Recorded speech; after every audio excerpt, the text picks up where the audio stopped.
USL Super League Week 8 from Audi Field in the nation's capital, Washington, D.C. DC Power FC are hosting Tampa Bay Sun FC, and both sides are primed for an offensive unloading. I'm joined by Gary Bailey. My name is Ashley Docking. And let's jump right into the standings here, Gary. You have Tampa Bay, who are set up nicely in the top tier, while DC still looking to find that elusive first win. Yeah, but if they can get that first win today, they will go up to 6 points alongside Tampa Bay. On the other hand, if Tampa Bay got the win, they would go all the way up to third spot, just 2 points behind the leaders, Carolina Ascent. DC have played the most games so far this season, 6 to their name. And let's look at how they've managed to have some success, especially their last match, 2-2 against Spokane. And it was penalty kicks that got them there. Yeah, Maddie Wolfbauer finishing that one off after Barkham had won the penalty. This one for a handball. Up steps Maddie Wolfbauer again. Keeper nearly makes the save. Trickles over the line for the second goal. And it's not for lack of effort. This powerhouse team has had chances, particularly Katie Duong, 12 chances created, the most in the league. So again, we talk about offensive upside, and this is what we're thinking of. Yeah, and Barkham 14 shots, the most in the league, and yet they've only scored 3 goals in 6 matches, so not taking those chances. That's what's crucial. And also Aquino, 20 saves. You never want your goalkeeper making too many saves, so work to be done there for DC Power. Smiles ear to ear for the Sun, who 2 matches ago got the first win in franchise history against Lexington, 3-2 on September 8th. Yeah, start with a lovely left-footed bender from just outside the box. And then the second goal is going to come from Carly Giamona. The ball gets played into the box, and she's on hand there just to tuck that one away. And the all-crucial third goal, deep ball into the box. Soleil header. Ashley Cox says, thank you very much for the winning goal. Unable to find the back of the net last week against Carolina Ascent FC, but Carly Giamona, we mentioned her in the highlight pack, pivotal for possession in the midfield for the Sun. Yeah, goal and an assist in that match against Lexington. So you want a player who can also put shots on target there. You see 9 of them. She has all the skills that will help her team get a victory here today, possibly. Both sides have had a plethora of opportunity. Who will be the ones to pop it in the back of the net first? DC Power FC looking to treat their hometown fans at Audi Field to the franchise's first ever win.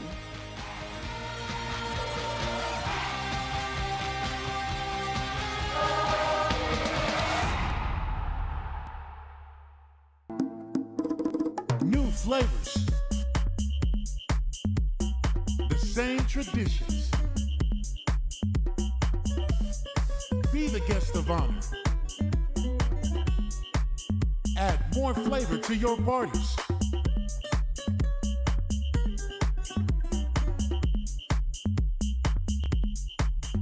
El Jimador. Spiked bebidas. This is the beginning. This is a first practice, a first video session, a first pregame talk. This is a first ticket, a first scarf raise, a first kickoff.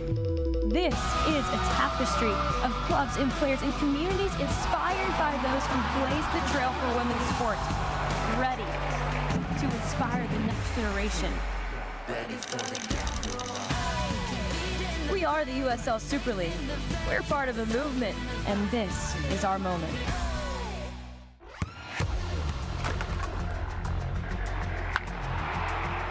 We all have goals. But let's be honest. Most of us aren't going to be professional athletes. But if your goal is to finish your degree, we can help. Come to a university that puts your goals first. Bellevue University, your partner in finishing goals. The 2 most important days in your life are the day you are born and the day you find out why. Yeah, I said what I said. I don't care, I paint the town red.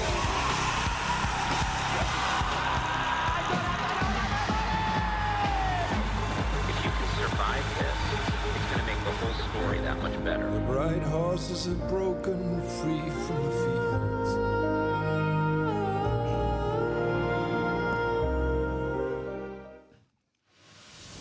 Live from Audi Field, both sides being led out by our official tonight, Catherine McCormick. Gary Bailey joins me, Ashley Docking, and we could not be happier to be here with you for Week 8 of USL Super League action.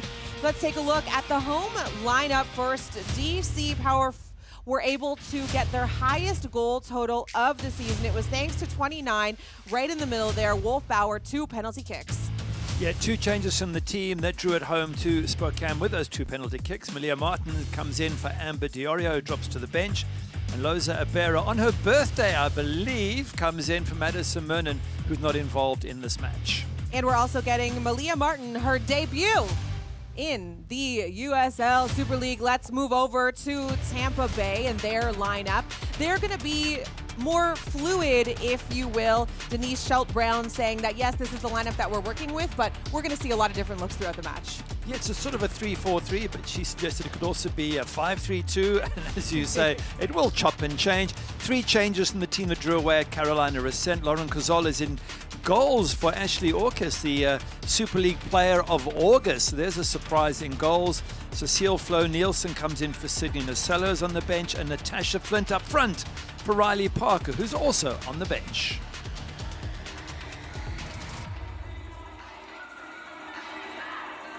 Head coach for Tampa, Denise Schultz-Brown, is excited to start from scratch, if you will. She was at the University of South Florida since 2006, only their 2nd ever head coach, and now an opportunity to put her mark on this group in Tampa. Yeah, 16 years, a huge amount of success. Brought a couple of players with her who were at the university at the same time, so she's got that same culture, that winning culture, and done a good job so far with Tampa Bay Sun. As you said in the beginning, a win will see them right up near the top of the table. And then for DC Power FC, their head coach, Frédéric Brilliant, he is somebody who's been frustrated with the up and down and maybe inconsistency of his group, but understanding that building that culture that you talked about, building that consistency as you're bringing new players into the lineup, takes time. We are getting set to go here at Audi Field. Catherine McCormick getting ready to start things off. You have the home team in the blue kits with the white stripes. The visiting Tampa Bay squad are wearing yellow. Both of these teams coming into this match off a draw in their last. As we mentioned, DC potting 2 scores, and 0-0 for Tampa Bay in their last outing as well.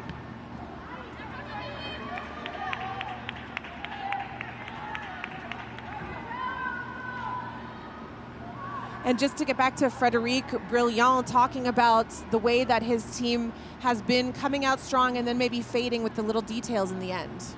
Yeah, he was quite upset about the last match. He felt against Spokane at 2-0, 2 goals through penalties. They should have been able to hold on to that. In the end, an error from Diorio, and it ended up being a draw. But he's a coach who's played at a very decent level himself in Belgium and here in the States. As we wait for that ball to be cleared.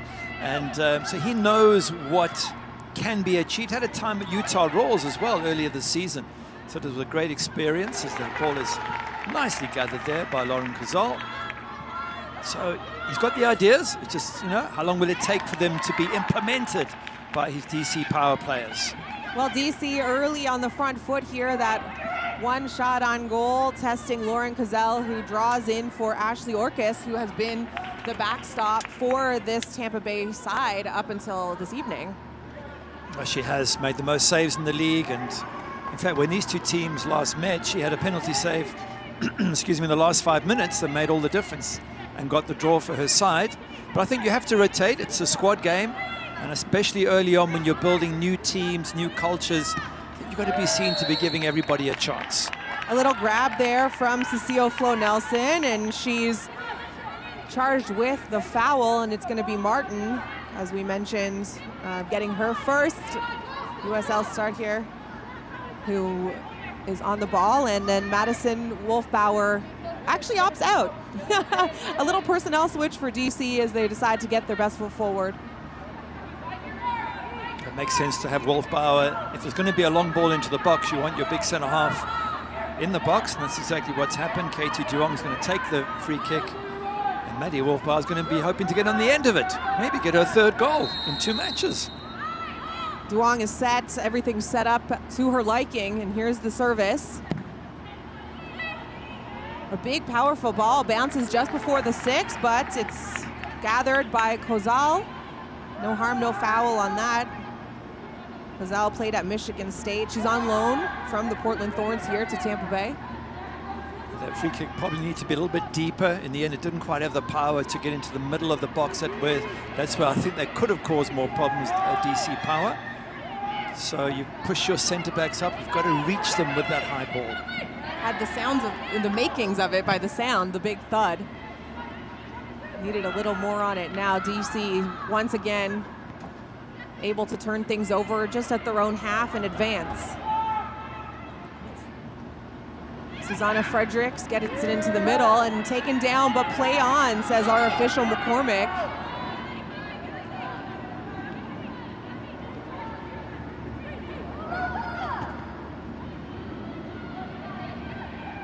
Pressure from the Power. Charlie Escort really forcing the issue. Grabs on just a little too much, and finally it's blown dead. It's good high pressure from the home side. That's what you want to try and do, box Tampa Bay in. Early on, you're at home. You need your first win of the season, so you have to be brave, and I'm sure that's what Frederic Brilliant will want from his team.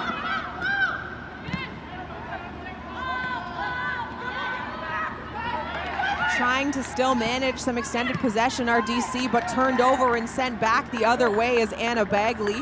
That ball, a little too much pace on it, and it'll be retrieved by Natalia Stad. Good left foot, Natalia Stad, got that goal we saw in the opening in that 3-2 win recently. Lovely left foot strike from outside the box.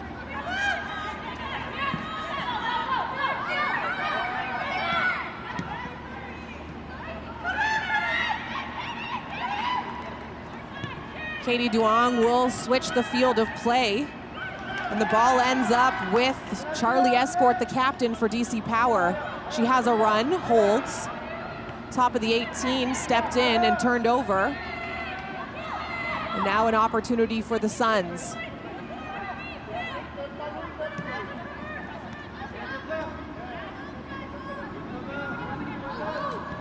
All the way back we go to Morgan Aquino, Australian national, holding things down on the back end for DC Power.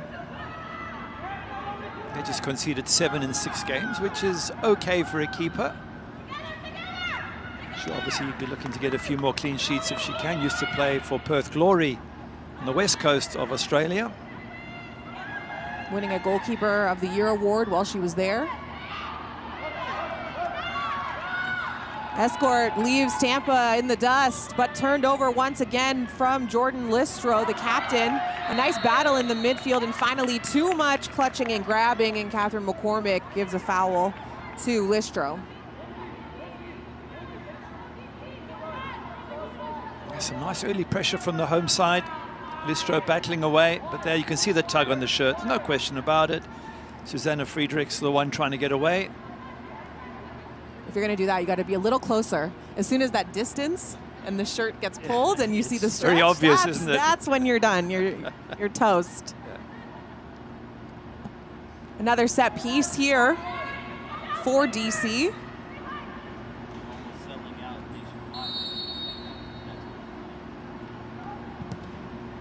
This one to the top of the 6, and definitely dangerous for Escort. But the ball's cleared out, and it's going to be a corner kick. So still pressure from the Power early here. Charlie Escort nearly getting on the end of that. Much, much better free kick. That was right in the danger area. And when you do that, it puts the defenders under all sorts of problems. It gives your strikers and your big center backs a chance to get on the end of something. Duong will take this corner. Struck strong. And an opportunity here for Loza Abera, but she hits it wide right. Abera brought over from, she's an Ethiopian national, gets a good look at this. It's a good strike on the turn. She was a top goal scorer for the Ethiopian national teams, captain of that team for a while. Don't know if she still is. but certainly comes with a real good pedigree. 6 years in the Ethiopian Women's Premier League, over 200 goals, excuse me, the most in league history. As I say, I do think it's her birthday today, so I'm sure if it is, she's going to want to celebrate it with a goal and, probably more importantly, a win. Ooh, fancy footwork there by the Sun, and able to alleviate some pressure that really and truly the Power have got to be happy with their performance early on in this match. Certainly last match, yes, they had 2 penalties. They didn't create much in open play, but, you know, you cause problems, you get the penalties, and Coach Frederick Brilliant really felt that they should have wrapped it up. It was an unfortunate own goal from Amber Diorio. In the end, that cost them 2 points. They ended up with just the draw. Turnover in dangerous territory. DC can't make anything of it in that moment. They'll go out wide to Cecile Flo. That's turned over. And the loose ball is actually hit out last by Saud.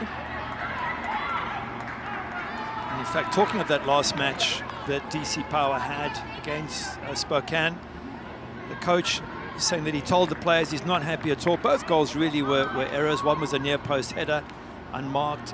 And the coach said they need to do better. I told them dead straight, not acceptable. And he certainly is hoping for an improvement here today. Vivian Bassett is set to take this free kick, the Canadian national, who we spoke to this week, who's enjoyed her time here, said her connection with Brooke Hendricks at the center back position has really helped her find herself quickly for this Tampa Bay team. She's been with coach Denise Schultz-Brown for a while, one of a number of players. I think that's clever play from the coach in the sense that you want to, if you have a successful culture, which she had at University of South Florida, you want to bring the people, just wait for that save to be made, you want to bring the people who know the culture, who can implement it, because again, you're building from scratch, which Denise Schultz-Brown said was an absolute blessing to be given the opportunity. I guess a painting on a brand new canvas type of thing. Yeah. She was super excited about it. Yeah, one of 2 starters who hail from the University of South Florida is Bassett, along with Jordan Listro, the team captain.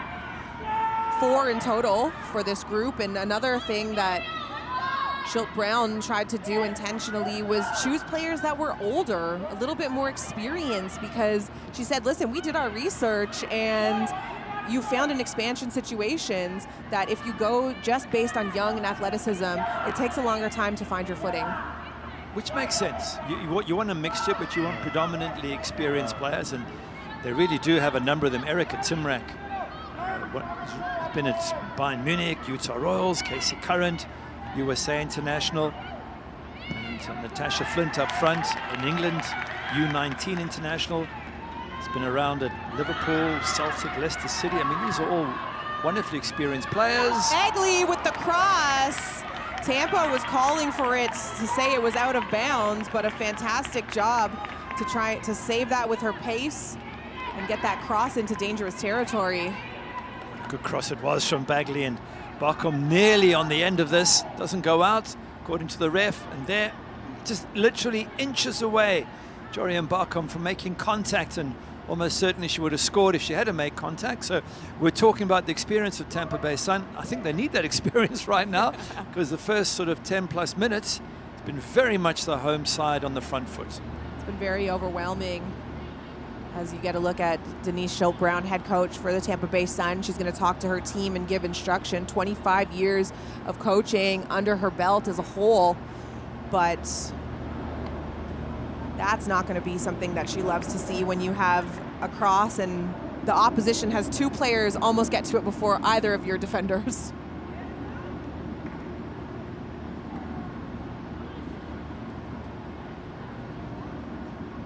We have a stoppage right now as the medical staff looks over Lauren Cozell, and we hope she's okay.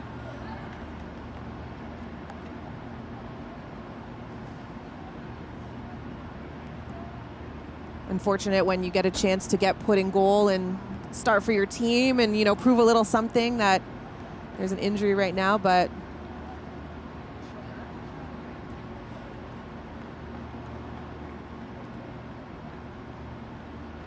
Okay, let's take a look in this break at the upcoming schedule. DC first. They're going to be at Brooklyn FC. Brooklyn is second on the table, followed by Dallas, Trinity FC, Lexington, and then they head into November, bookending it with Brooklyn. Yeah, all of these tough matches because every team is setting up. You don't know much about them. You're still trying to settle in. You really want to get as many wins as you can, especially DC Power, because they haven't got one. So points are vital, but you're going to see a lot of shifting. A lot of teams that start off slowly and get stronger as good players arrive, and that's what's happened with Tampa Bay Sun. They've had the arrival of 3 or 4 players they've been waiting on visas for, and that makes me think that Tampa Bay Sun could very well shoot up this league table in the next few weeks.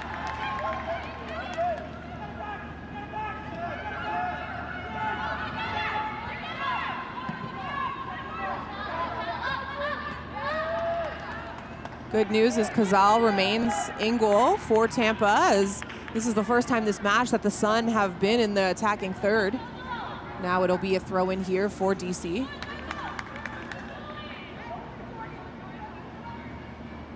I just hope we get goals in this game.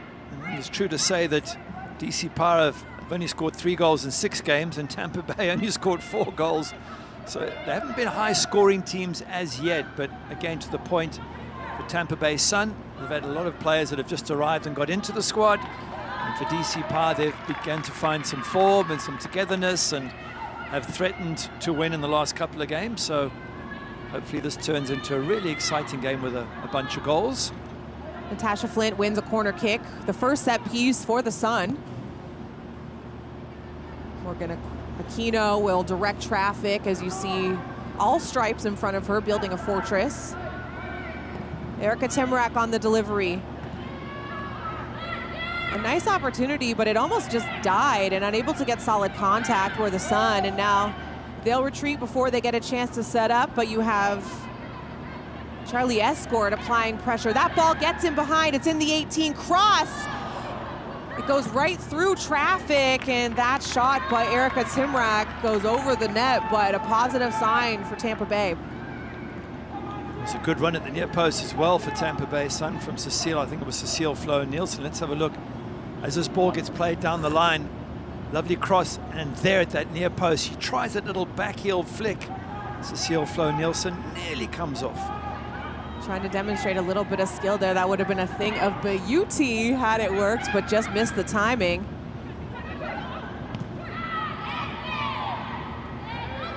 That ball bounces over the back line.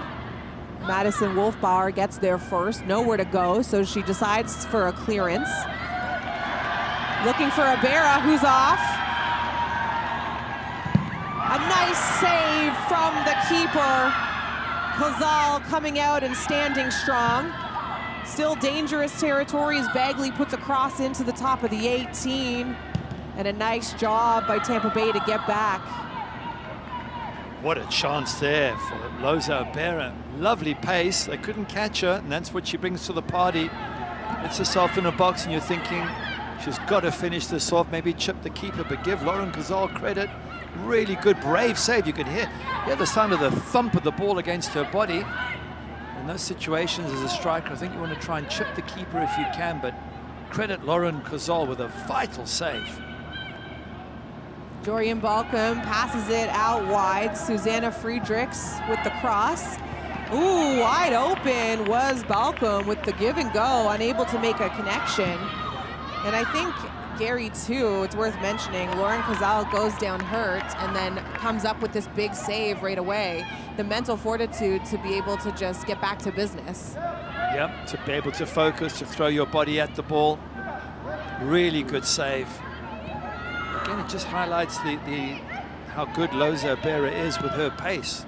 If you can get her through one-on-one in future, if you can't catch someone like that and they get away from you, then that's always a threat. And I think there's a few Tampa Bay Sun defenders who might have noticed that and gone, okay, we need to make sure we're goal side of Ibarra wherever possible. Yeah, we've learned our lesson. We won't make the same mistake twice. That ball played back with pace and unable to control it as Cazal putting her in a tough spot. Giving up the corner kick for the Power. Not much Gazal could do there. She had Abera running at her. Down. Well, I was going to say bearing down. I thought so. Try to choose a different word. she realized that, you know, if she didn't control that properly, it'd just be handing it to Abera, so she had to knock it towards the line in the end. Knocked it over, so not the best pass back to the keeper. Katie Duong. That cross is met by Stad. Our official, Catherine McCormick, blows it down as we have a player down in the box. Hoping that she's okay.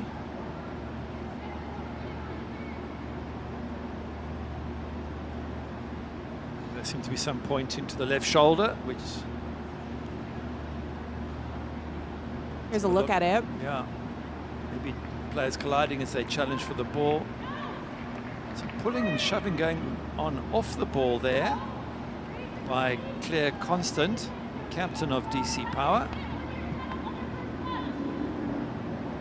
Yeah, it looks like some physicality, and it ended up with Cecile Flo-Nelson. But she's up now, she's back in action, and the Sun take over possession.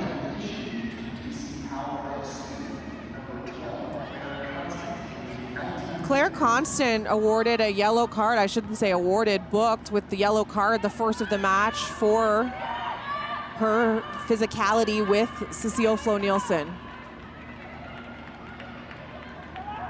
Escort. Not swayed, creating a ton of chances here. Our DC, back and forth they go. That one saved by Katie Duong. It was gonna go all the way in transition, and now it's gonna be a throw in here for Tampa Bay. And one thing too for DC is that they've been applauded and for their ability to create chances, but it's just been that inability to score. Shots through the roof, shots on target through the roof, but unable to have that final touch.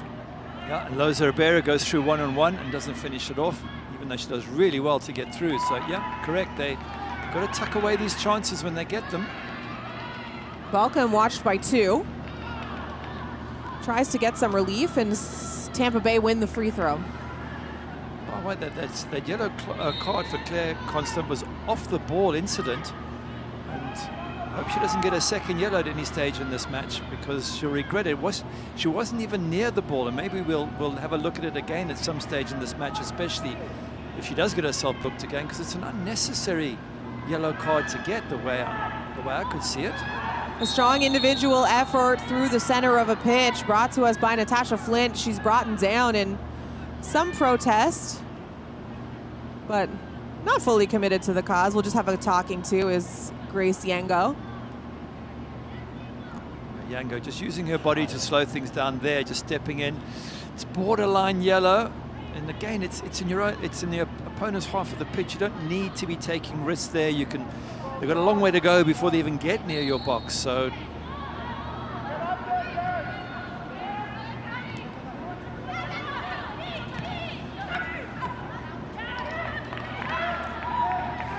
the official match ball supplier of the USL Super League and many elite leagues throughout Europe. Visit us.select-sports.com for the latest Select products, specials, and more. Select, the player's choice. It's what they're using here in the USL Super League. Off they go again, led by Charlie Escort, who has the ball on the wide right side. Abera trying to play it back with her heel, jumping in to block it was Katie Duong, and another corner kick, another set piece for DC. You have to feel like something's mounting. Oh, they've certainly had the pressure. They've had the one great chance for Loza Abera, but a couple of others where Barcom's nearly got on the end of crosses. So yeah, you do think that it's coming, but then I guess Frederic Brilliant will say, well, it's been 6 games and we've been expecting a whole ton of goals, and so far we've only got 3 from those 6 games. The sands of the hourglass are running out. A big looping cross in the box. Abera tracking that down from the right side of the 18 all the way to the left. Touches it last, and Tampa Bay take over.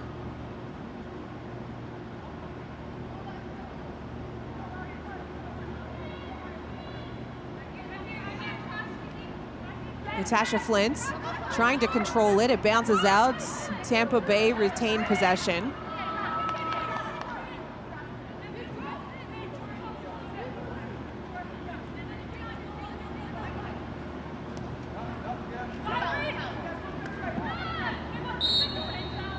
Foul called on the Power. It'll be, on Tampa Bay. Power will take over. Quickly return it though.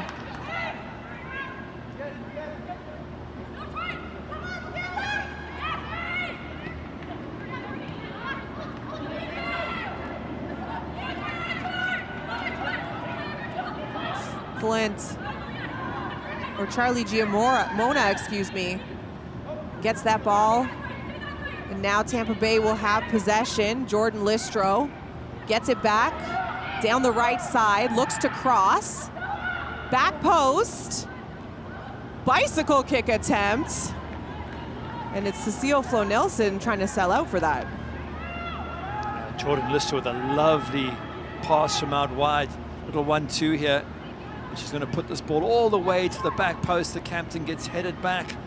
And then Cecile Flo-Nelson just sort of tries to hook it back over her shoulder, but a difficult angle. But at last, Tampa Bay sort of getting on the ball and showing what they can do. They were described as a team that are patient in possession. They work through the phases of the field. They like to dominate possession. They have a very high passing accuracy. Soleil with a cross. And coming out to get it is Morgan Aquino.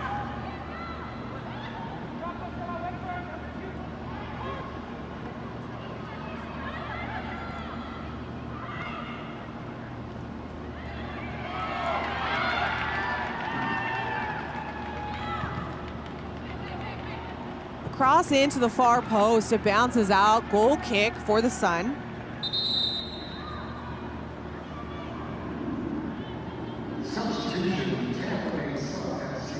Tampa Bay looks to make their first change. We're going to get Sydney Nasello in the match, and she's going to replace Wasila Soleil in the midfield. It's interesting. I mean, I presume it's something to do with health or injury or whatever. We didn't see Soleil go down. It's very early in which to be making a change for a tactical reason. But Sydney Nasello, someone who has created problems in previous matches for the opposition, so no reason why she can't come on here today and do something similar. Well, one of the things, and I wonder to your point, if we're talking about just being fit, 90 minutes fit, 45 minutes fit, whatever it is. Tampa Bay only had 10 players in market just a little while ago. And so the head coach, Shope Brown, talking about the fact that they're still defrosting. They're still working to get in full game shape. As players and as individuals, every game they get closer.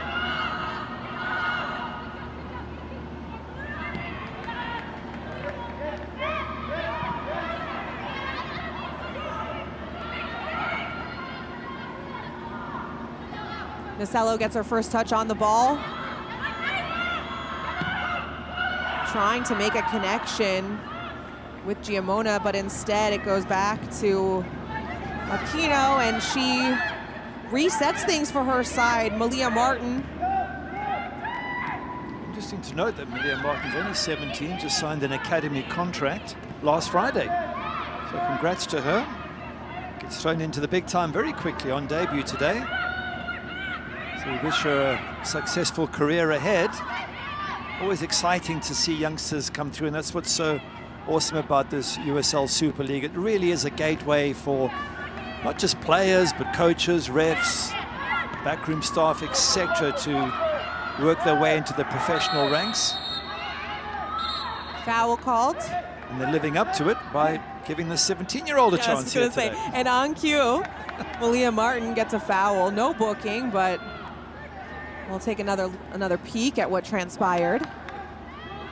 It's just wrong side of the player there. Whenever you are any contact whatsoever with Cecile Flo-Nelson, and the striker feels it and just goes to ground, and the referee duly awards the free kick. A yellow card booking actually given to Martin, so really welcome to the USL Super League.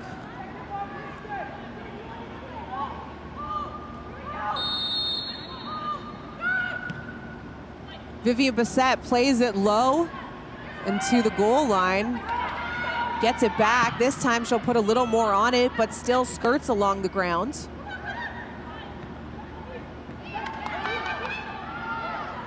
Nasello. She'll take a touch or two before it gets turned over. Nice job by Martin to step in. Martin back to goal. And Aquino quick to clear. If you can't watch the match, turn on Sirius XM FC 157, North America's only 24/7 source for engaging soccer talk, including live matches from the USL Super League. Visit uslsuperleague.com/SiriusXM to view the schedule.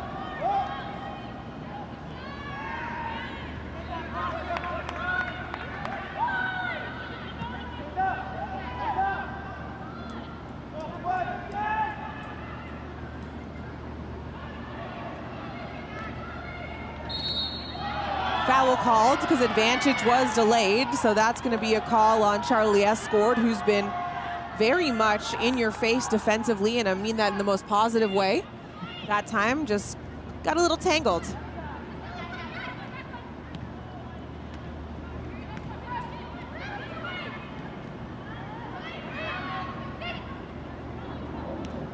Nasello down to the corner, tough angle, and it's unable to be wrangled by Flo Nielsen. It's interesting, last 10 minutes or so, Tampa Bay have just worked their way back into the match. They were on the back foot for the first 15 minutes or so. Had a few chances for the home side, but they've slowly got back into it, got on the ball, knocked it around, started to feel a little bit more comfortable, and now they seem to be dominating the possession stakes. All the way down to the end line was Giamona, but a little bit of contact there by Malia Martin, and not shying away from anything in her debut for the youngster. As long as she remembers she's on a yellow card. You don't want to get a second yellow card. Last thing you want on debut is a sending off, so she's got to tread carefully now. It'd certainly be memorable. Yes, that's one way of putting it. One for the books, literally.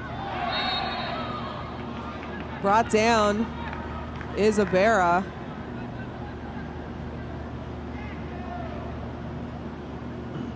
Excuse me, check that, Yango.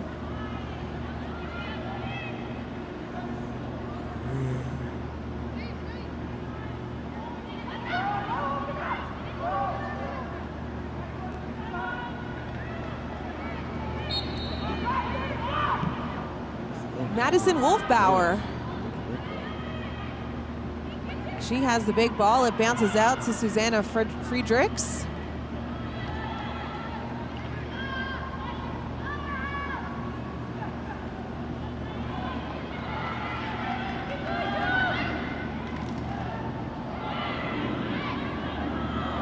Jorian Balcom gets to work, wins the throw-in for her team, and wasting no time, Isabera, who tries to get it to her. Balcom has her arm up, pressure. Bagley looking to turn it over. A little bit of relief for the Sun. That was a risky ball from Lauren Castell, playing into her box to relieve pressure. If that goes wrong, you're in all sorts of trouble, but she got away with that one.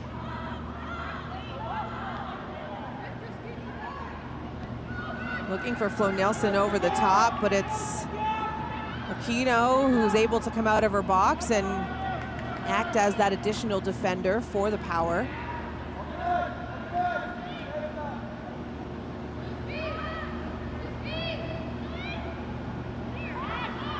Okay, the biggest moment in the match so far involved Lauren Cazal. That save against Loza Bera, for me, was the best chance by a long way. Good goalkeeping. Great pace from the Ethiopian.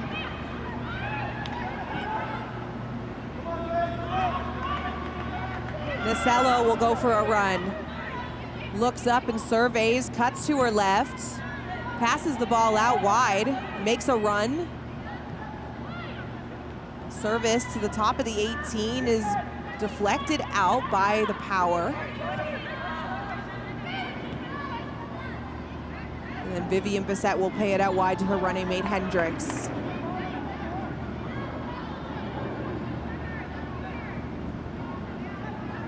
Marcelo Friedrichs.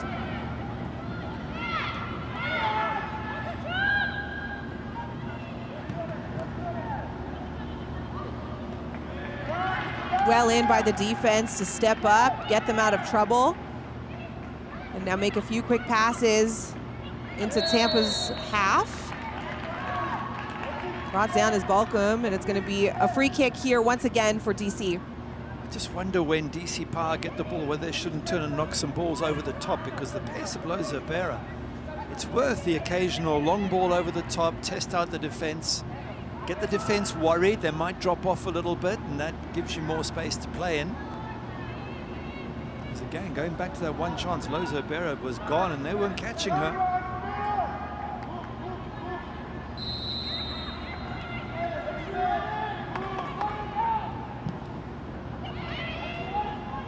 That Duong ball bounces all the way down the field and out of bounds. Bagley trying in vain to keep it in. And it'll be a goal kick here for Tampa Bay. And Katie Duong, who takes all those set pieces, Frédérique Brillant saying that she's a lead by example type, working all over the pitch, running everywhere. You might not see it, but you know, you can feel it. Sometimes though, doing a little too much. Yeah, different players, a different way of leading. Some communicate and help others. Oh, there's a bad pass that's gone out for a corner. And some will do it by example. Brilliant saying that I recognize a little bit of her in myself. Maybe the quality wasn't there, respectfully, but the hard work was. He says she does, you know, the ugly work on the pitch. Well, he played in Belgium, and he's a Frenchman, but played most of his football in Belgium, and then NYCFC 54 matches, DC United 99 matches. He couldn't have been that bad. Nah, I think maybe he's talking about, you know, those players that just have an ease. Either way, that cross struck with a bunch of ease from Duong. It goes way too far, and it's Tampa who's able to get there first. Cecile Flo-Nielsen has time.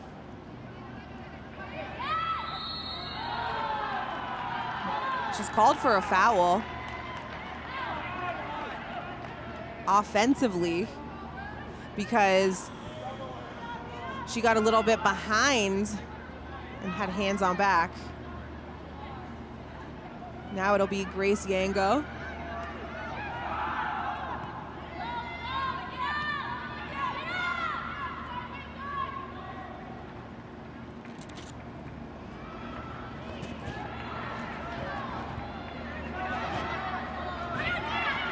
Under pressure, the ball gets to Abera, who's demonstrated the ability to have a dangerous pace, and now she races to this ball, gets there first.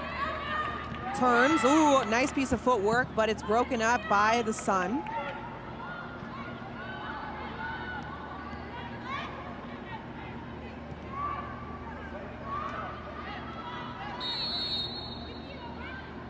We have a player down on the pitch.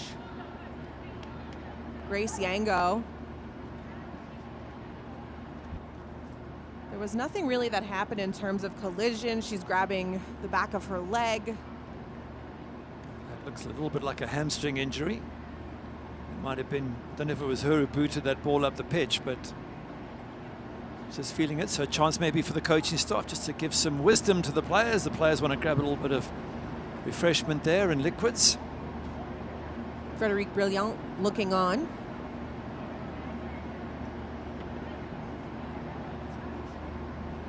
It's one of those games where if I was Frédérique Brillant, I'd be a little bit frustrated, as he has been in previous games. I thought I did enough early on, first 15, 20 minutes, to at least have the lead. They don't have that lead, which means they're vulnerable. And slowly Tampa Bay Sun have worked their way into this match, controlling more the possession. So I just wonder if the DC Power coach can do something to change things up. He might be forced into a substitution here, whether he likes it or not. Yango limping off a little bit, but having a conversation with the trainer. Now getting you know, questioned by her coach, a query, what happened.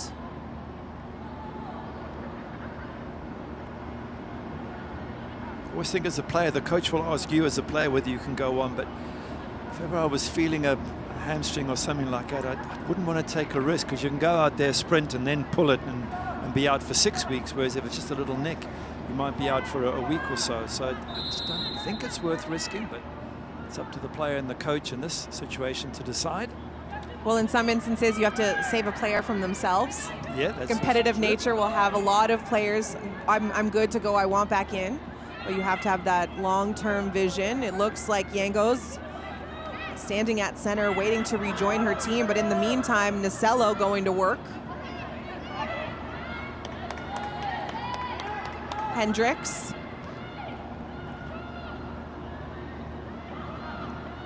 Yango rejoins the play. You can see her, number 10 in the middle of the pitch. And Tampa Bay getting into their possession rhythm that they want to use to define who they are as a team. Giamona moves the ball centrally to Bissett, over to Hendricks.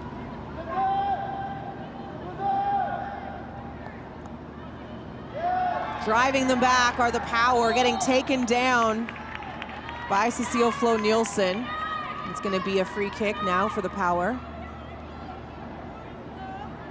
Flo Nielsen pleads her case. Our official, Catherine McCormick.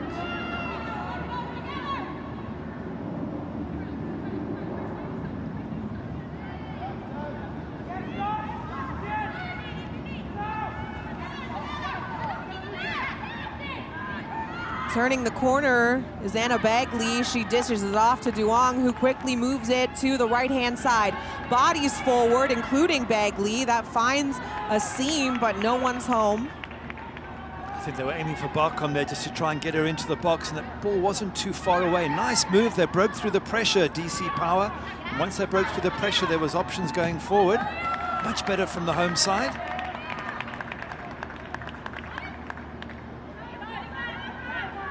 Throw in for DC. One thing that Tampa Bay wanted to work on in this match in particular is understanding turnovers happen, but defending them quickly and effectively when they do, not letting momentum build for the opposition. As we see Yango down once again. I'm pretty sure this time she's going to come off. I was surprised she came back on, because you know, it's so easy to overstretch and take what is a little discomfort into a full-on injury, and surely they're going to substitute her this time. Especially those soft tissue injuries. Anyone who's played sport at any level, you know, once you get that little tweak, it can be days, it can be weeks, it can be months. Absolutely.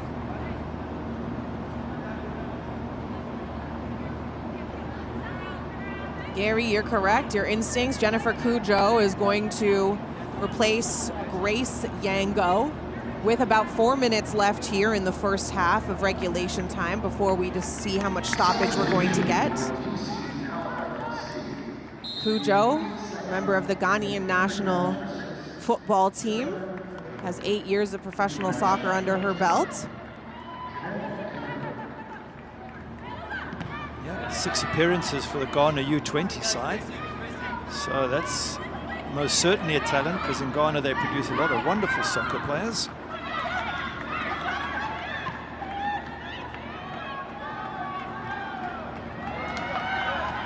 Just to make the point, it's not that she's from Ghana, she's not from the USA, but what I'm saying is they produce in Ghana a lot of good players, so to get in that team you have to be good. Well, a lot of players, if they're unable to make, say, the US or the Canadian national team, for example, if we're just talking about North America, they will go to their parentage countries, but that's not a walk-on situation in Ghana, so point well made.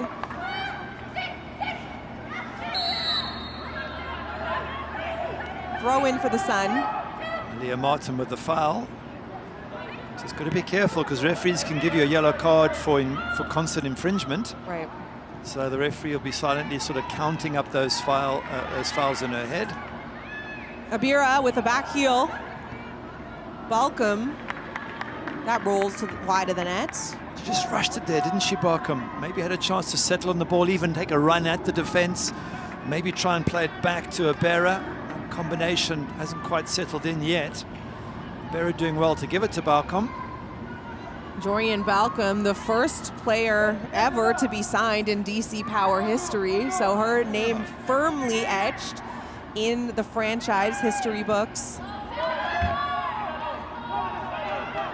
Forward for the Sun. Trying to take a shot, a second opportunity, the ball rolls to Flint, hits it with the outside of her foot, but a nice save from Aquino. Yeah, it was worth the shot. Flint was on target. If it was wider of the keeper either side, it might have caused the keeper a few problems, but there it just goes straight through to Aquino. One more time for Tampa Bay. Flo Nielsen, who's been leading the charge offensively for this group, in the mix on most of these opportunities, but it's a turnover and Abera gets sent for a run. Bassett passing it back, needs to be careful. You got to play that with pace because of the speed of Abera.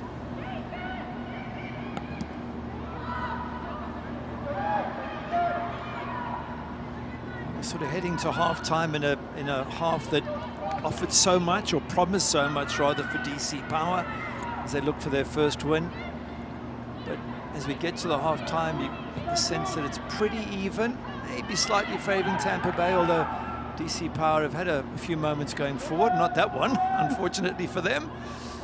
But they're going to have to come out second half, I would think, DC Power, and push even harder. They are at home. They need the points. They really have to make something happen, one way or another.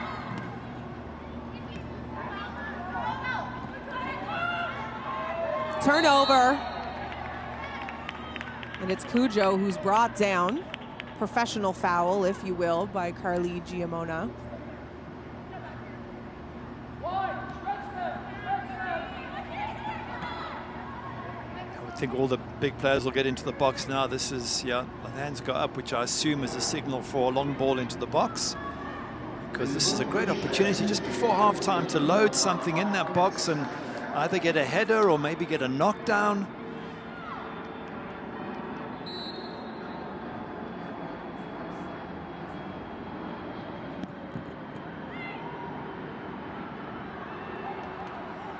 That ball bounces through. And no real danger presented by DC Power. And the ball was quite decent. It was into the right area. It's just everybody sort of looked at it and everyone left it for each other. Communication is key.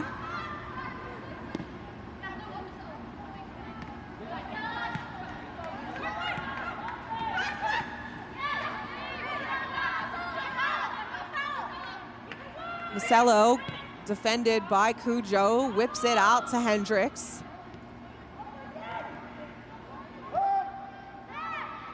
Five minutes of stoppage time here in the first half. DC Power hosting Tampa Bay Sun FC at Audi Field in the nation's capital. Scoreless so far through 45.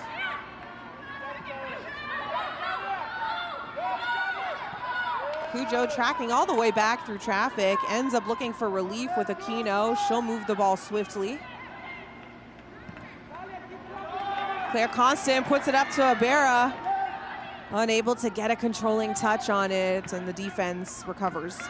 For me, that's not a bad ball at all, because there was a little moment there where Abera might have brought it down and kept going. In the end, she didn't, but it worried the defenders. They just booted that ball clear.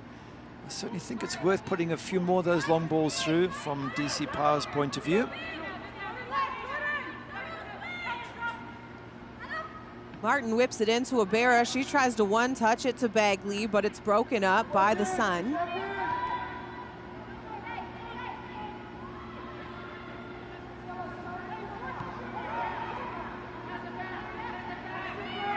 Pressure.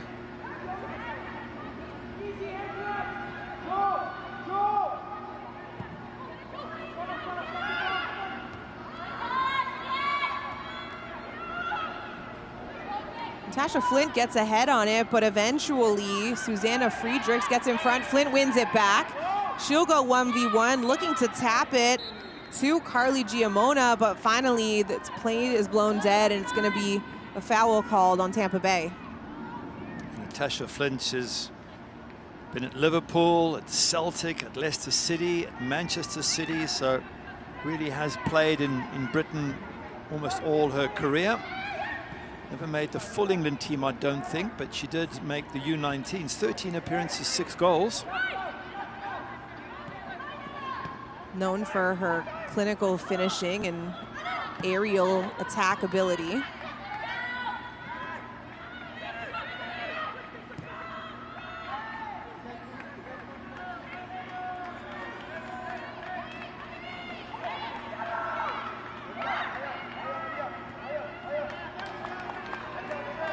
Cross coming in here, and the flick on just rolls past the left post, and to set that up, Katie Duong had a mile of runway and she ate it up.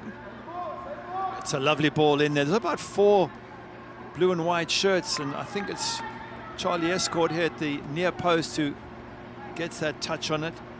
Doesn't go too far wide, does it? It was really good play from DC Power. Balls like that into the box, very difficult to defend against. Friedrichs on the service, and it almost had enough English on that to at least make it interesting. And once again, Tampa Bay happy to use Lauren Kozel for support. Foul on Balcom.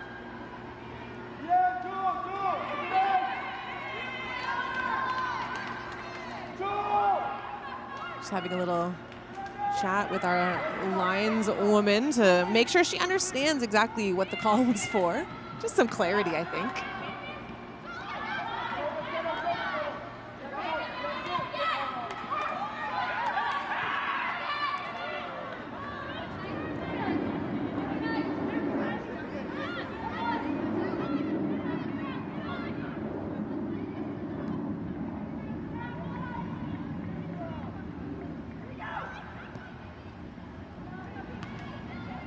Fallbauer looking to chip it up, and that head on by Escort just missed. Now she gets the ball back at her feet, but that is the end of the first half.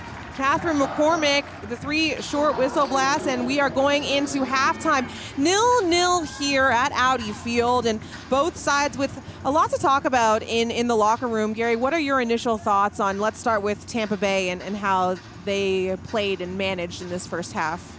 I thought they were under a lot of pressure first 10-15 minutes. They weathered the storm. Very good save from Lauren Kozel. And slowly they worked their way back into the game. And by the end of it, they were comfortable, good possession. I think it's very even at this moment in time. For DC Power, they didn't take the chances when they came, or the one big chance for Loza Bera in particular. But again, with her pace, I've been knocking a lot of balls over the top and just asking more questions of this Tampa Bay Sun defense, whether they can keep up with the pace of Loza Ribera. Trying to maintain possession was something that Tampa Bay put a ton of pressure on in their last match, a draw in the first half, 72% of possession, and then they kind of fell off a little bit about it, but we'll get into Tampa and their possession a little bit more in just a moment. But first, let's welcome in our interview, Lauren Kozel, the starting goaltender for Tampa Bay Sun. First of all, congratulations on your first USL start with the team. When did you find out, and how have you felt? Yeah, it's awesome. I found out this week. I was excited to contribute in the best way I can, and being here with the team is amazing, and it's been an incredible opportunity, and I'm enjoying it. Love Tampa. And Lauren, just talk us through your save from Loza Ribera. That one-on-one was a really brave block. Yeah, I think I saw her getting by with pace and, just trying to get my timing right to come out and be big, and it worked out well. Well, a fantastic save and formidable to keep your team at a 0-0 draw here. Congratulations and good luck in the second half, Lauren. Thank you, guys. 0-0 for this match so far. DC Power FC holding strong at home. Tampa Bay Sun FC will look to get a few more chances under their belt. We have upcoming league schedules and first half highlights coming up next.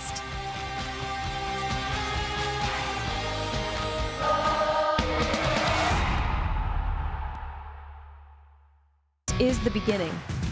This is a first practice, a first video session, a first pregame talk. This is a first ticket, a first scarf raise, a first kickoff. This is a tapestry of clubs and players and communities inspired by those who blazed the trail for women's sports, ready to inspire the next generation. We are the USL Super League. We're part of a movement, and this is our moment.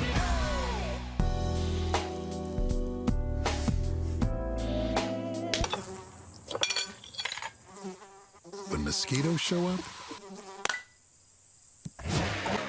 so do we.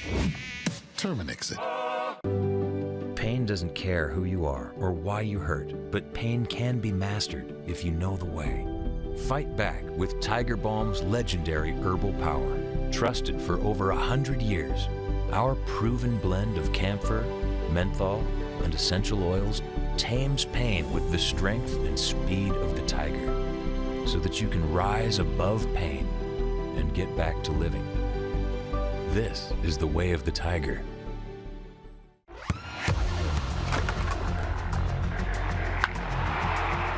We all have goals.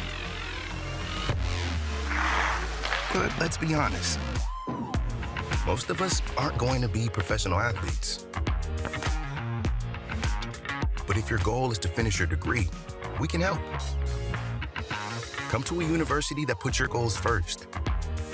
Bellevue University, your partner in finishing goals. The two most important days in your life are the day you are born and the day you find out why. Yeah, trick. I said what I said. I don't care. I paint the town red.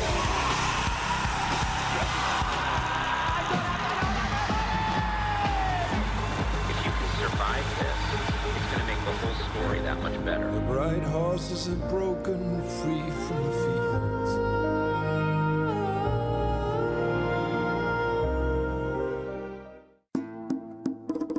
New flavors. The same traditions. Be the guest of honor. Add more flavor to your parties.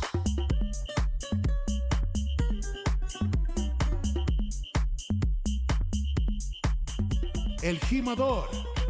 Spiked bebidas. Is it somebody's birthday? Dad, come watch us hit this ugly piñata. Dad! When Hornets show up, so do we. Terminix it. Welcome back to Audi Field. As you see, the supporters here trying to will their team on to their first franchise win, 0-0 here against the Tampa Bay Sun FC. And let's take a look at some of the things that are happening around the USL Super League. First of all, balling for the Big Apple, it's Brooklyn FC who remains undefeated, and they're in second place in the standings. Yeah, then spring has sprung. We've got the spring schedule. It's been released already for the Super League, running from February to May. Of course, the Super League, the only soccer league in the States, in the North America, I think, that's in tune with the European season. Yeah, a little bit of a hiatus. And then just before Valentine's Day, a triumphant return in February. And then we mentioned it at the top of the show, Madison Wolfbauer scoring a brace off 2 penalty kicks for DC Power's first goals on home turf in their 2-2 draw last match. Sunday's schedule, everything streaming on Peacock coming up. Lexington, who are having a little bit of a trouble finding their stride. They're taking on the Carolina Ascent FC. Yeah, Carolina Ascent FC, top of the table. Then Spokane Zephyr up against Dallas Trinity. And then Fort Lauderdale, they take on the aforementioned Brooklyn FC. Fort Lauderdale, their inaugural home game of their USL season, taking on, as we mentioned, that top-ranking Brooklyn FC team, who are second in the standings. We will come back with the first half highlights. As you see, Massachusetts soccer sticking in there, everyone on their phone, but just for the break, I'm sure we'll have full attention. It must be paid when the second half continues here at Audi Field.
18 cross. It goes right through traffic.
Everything, even Steven here after the first half, 0-0, DC taking on Tampa, and early on it was the Power who really had the jolt.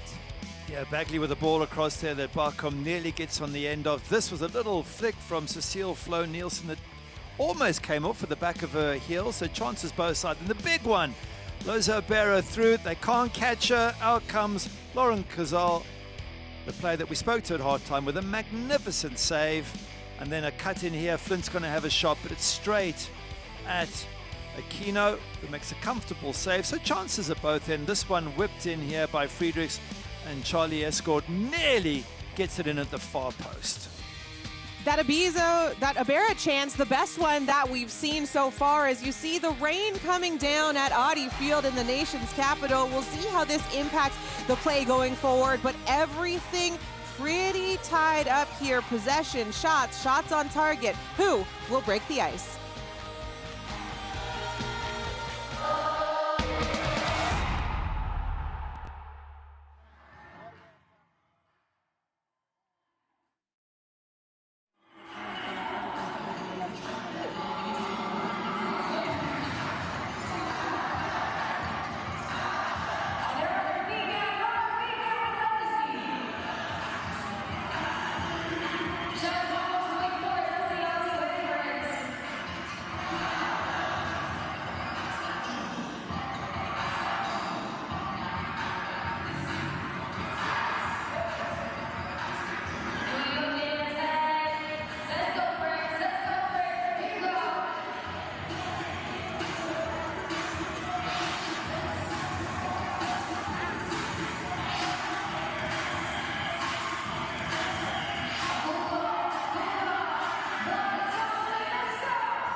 Welcome back to Audi Fields. DC Power are hosting Tampa Bay Sun FC, and let's take a look at the match stats. Possession pretty even here, and as is shots on target, shots in general. The only thing that's different is final third entries. Power really have taken advantage. Yes, I think they had the better of the first half. Corner kicks 4-1. They looked more dangerous. They had the best opportunity by far. But that was the first 15, 20 minutes. After that, Tampa Bay really came into their own. So it's sitting very, very well balanced at the moment. I think substitutes will have a big part to play. And to be honest, the bench of Tampa Bay Sun looks a lot stronger than that of DC Power. I'm not so sure that Frederic Brilliant has a number of impact players, or he has a limited number, I should say, of impact players he can bring on. Whereas for Denise Schultz-Brown, I think she has better options on the bench, more impactful options. But obviously, we'll see how that all plays out in the second half. Both sides back out to brave the weather. Rain coming down here in DC as we see both sides set to take off. I'm joined by Gary Bailey. My name is Ashley Docking. The visiting team set to start with possession in the second half, getting a look at Flo Nielsen, who's joining her teammate. And this is the home team, DC Power. They are looking for its first win of the USL Super League and would love to do it here at home after their best offensive showing, 2 penalty kick goals in their last match, a draw. And we are underway. Catherine McCormick has blown the whistle and the time is ticking. And Gary, what do you think the biggest point of emphasis was for Tampa Bay here into the second half? Well, for Tampa Bay, just keep doing what they're doing. They worked their way back into the match really well. Their possession football seems to work. I think you'll see impact subs coming on that will make a big difference as we see the refereeing team. I think the biggest challenge is for DC Power. It's how do they get, again, I mentioned it a few times first off, how do they get Loza Bera into the game with her pace up front and get some crosses in for Jorian Barkom to get on the end of. They need to get more service in. That might mean taking risks, and you take risks, you leave yourself vulnerable at the back. So it's a balancing act for coach Frederic Brilliant. So far, it's the goalkeeping of Lauren Cozell getting her first USL start. That fantastic opportunity from Loza Abera. And now she'll have to be on guard as Abera gets the ball back in the 18, cuts to the left, but the player is down, and I think they're back up, but offside potentially here for Abera.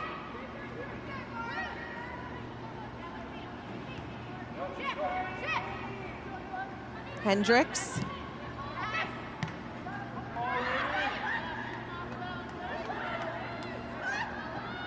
Cujo tried to look forward, ends up throwing it back.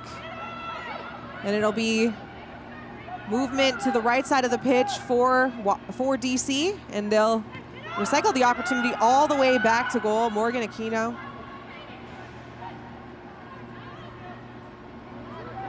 Aquino hasn't really been tested so far this match, I would say, though. Tampa Bay letting her off the hook a little bit. Yeah, hasn't been tested as yet. That might still happen. Susanna Friedrichs. Escort, one more pass across, looking to find Bolcom. Friedrichs once again. Cross, back post, Bolcom, head. Collected by Cozal. I just wondered with Bolcom there whether she could have headed it to one of the players around her. It's hard to get enough pace from 15, 16 yards out to beat the goalkeeper. That shot skips in and saved once again. And as a goalkeeper, a former goalkeeper for Manchester United, you could talk about the fact that those seemingly harmless balls that skip when it rains can cause a world of problems. Certainly can do if it skips just in front of you. If it skips a couple of yards away, you've got time to read it. But if it bounces right in front of you, it can cause problems. But well done, DC Power. They've come out here at the start of the second half. They've had a go. They've lost the ball around the box and won it back, I think, 3 times in a row now. So very good working and high pressing by the front line of DC Power. Loza Abera getting called for the foul there. Collision just outside the 18. Good to see Jordan Listro back up and okay. Hendricks experiences some power. She gets it to Edmonds quickly, but turned over once again. Escort. Body thrown by Ibarra.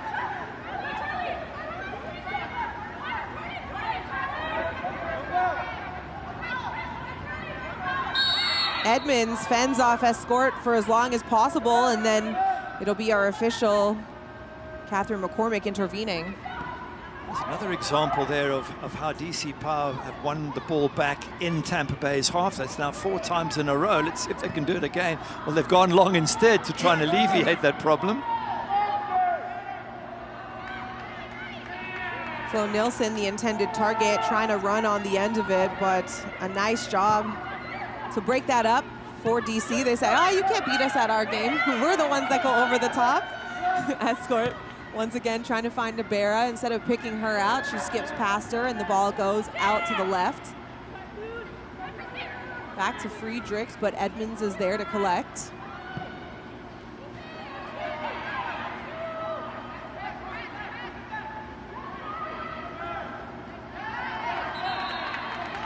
A tough one for Listro. Trying to save it, it rolls out of bounds.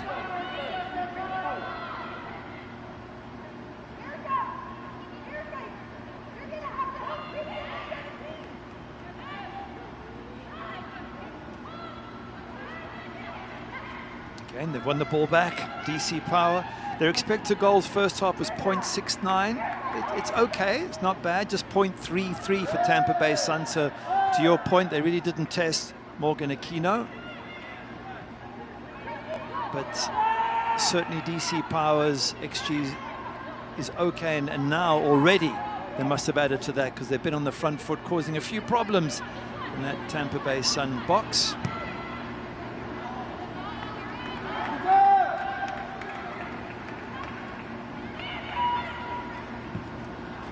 Power look to attack. That ball meant for Friedrichs. It's broken up by Edmonds. She's weary to get it back to Kozel, who's calling for it, insisting. Gets the clearance and fortuitously also wins the throw-in as Power unable to keep control. And you know, Frédéric Brillant wants his team to gain confidence in the little things. You know, he said it's about the work, not necessarily the results at this point in the season in particular. And that's sometimes it's difficult to do when you feel like you're putting the work in and not getting the wins. Yeah, it is. I mean, a result here today would do wonders for their confidence. And he said that's, as you say, is the big issue. But he said it's both sides of the ball. He says we're not attacking. We're not attacking well enough in the sense we're not taking our chances. We're creating them. He says we're not defending well enough. We're making mistakes. He says we need to improve both in defense and attack. And that's why he was quite angry with his team after the last match for not seeing it out at 2-1 or even 2-0. Both goals they gave away were avoidable. Says he can't do that at this level. Yeah, I get the impression that he doesn't suffer fools. He sounds like you're gonna get, you know, the real from him, which accountability, and good players want feedback and they want opportunities to get better and improve. Well, they have to improve. No wins in 6, only 3 goals scored. It's not good enough. Fair enough. they do. Fair enough. He's telling the truth in yes. that sense. Oh, a nice piece of skill by Friedrichs, but then a miscommunication and the ball rolls out of bounds.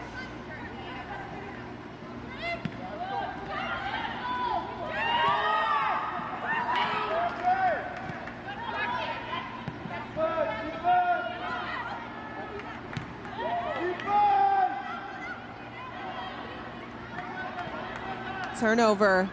Nacello generated some offensive push in the first half, and now she's back at it again, getting that ball down the wide side on the right.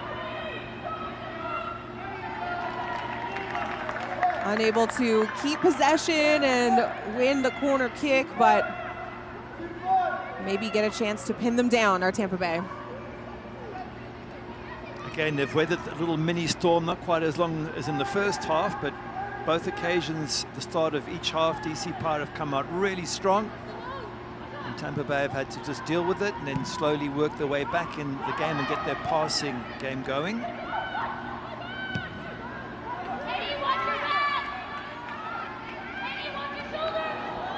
And, you know, the Power are going to be happy about that because against Spokane, Frederic Brillant was saying in the first half we dictated the game, we created chances, but the second half was tough. We made mistakes. We weren't happy with the performance. Neither are the players. So that live adjustment from one game to the next, so small. It's the small victories that we're talking about right now that lead to bigger results.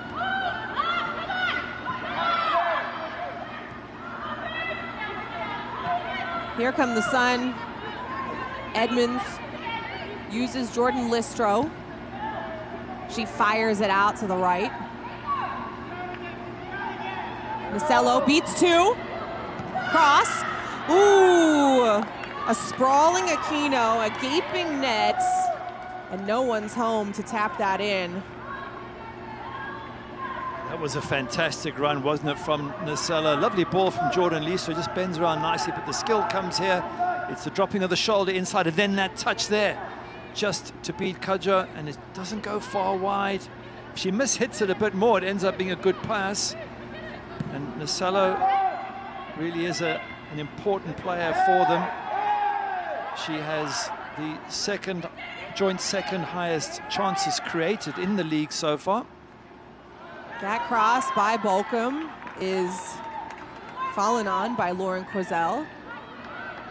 She wastes no time in clearing it, but unfortunately it falls right to the feet of the Power. A turnover from Nacello now. A nice touch. And it's Cecile Flo Nilsson. The first goal of the match for the Tampa Bay Sun. And making sure to turn the tides here in DC. It's well taken, isn't it? It's well finished, tucked into that far corner by Cecile Flo Nelson.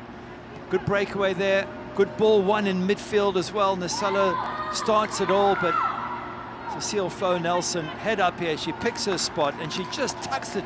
Impossible for Morgan Aquino to get to it. It's a great finish and hard work turning things over, but they just weathered the storm of DC Power at the beginning of that second half.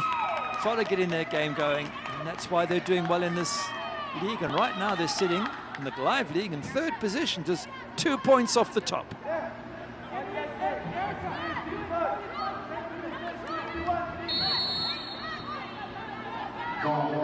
Flo Nelson, one of the top scorers in the Danish domestic league that she played with a couple years ago.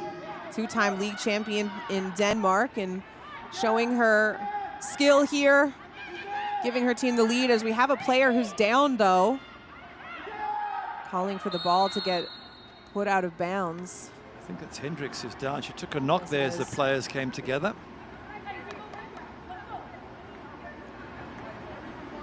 Had her hand on her right ankle before she was able to turn over. We'll take a look at exactly how this transpired.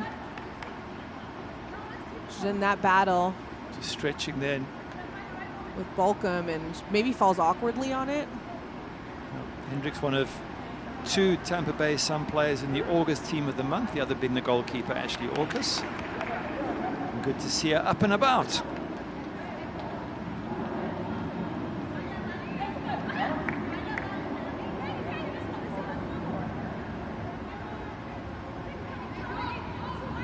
We just see Coach Denise Shaw-Brown just giving some advice, and they can play well away from home. In that Lexington 3-2 win that we showed at the start of this match, their expected goals was 1.64, which shows they can be really good on the, on the road. And they've done it here. They've soaked up a bit of pressure, got themselves into a fantastic position. The only question is, can they close it out, or can DC Power get themselves back in this match?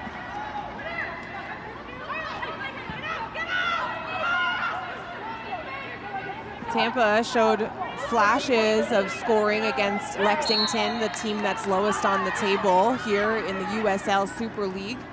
But aside from that match, they've only managed to score 1 goal in 2 games.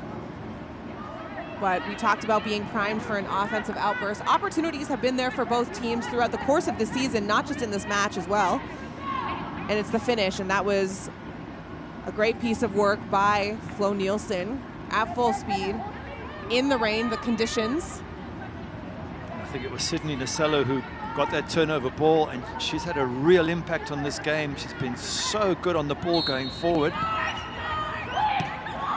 The Power play the short ball. It gets back to Duong, who crosses it to the top of the 18. Coming out is Kuzel. A little bit tentative was Bolcom, which allowed Kuzel to get the time to punch that away. But a recycled opportunity here for the Power.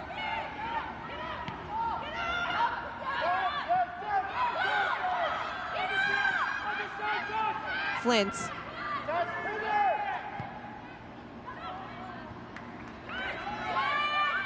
She was looking for Flo Nielsen. It was intercepted, and now this ball goes all the way back to Kuzel, and she'll play with it at her feet and wait and see what she likes.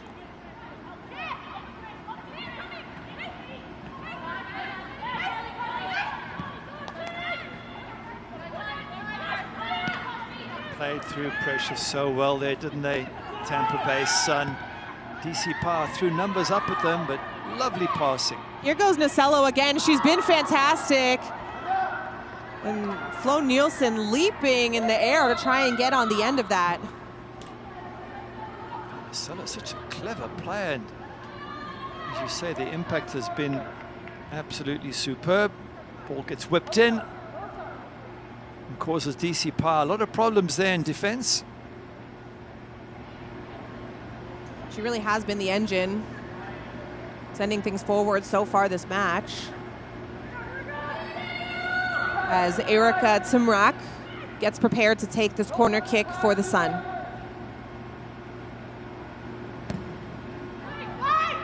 Right in across, a fantastic header, and we have to see what's going to happen here. A yellow card is going to be assessed to Malaya Martin, a handball on that header. That's Martin's second yellow of the match. It looks like it's a penalty been given. The header is, what, 6 yards out. Have a look, the header comes, and it looks like it's a handball on the line, which immediately is a penalty. There's the head coming in. There's the handball. And if it is a second yellow for Martin, then she is off, and it'll be a penalty, if that is the case.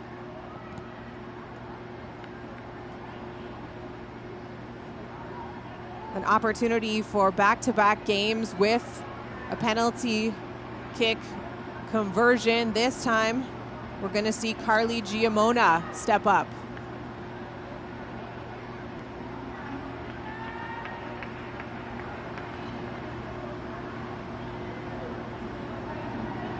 DC had 2 PKs in their last match, and now they'll have to face one.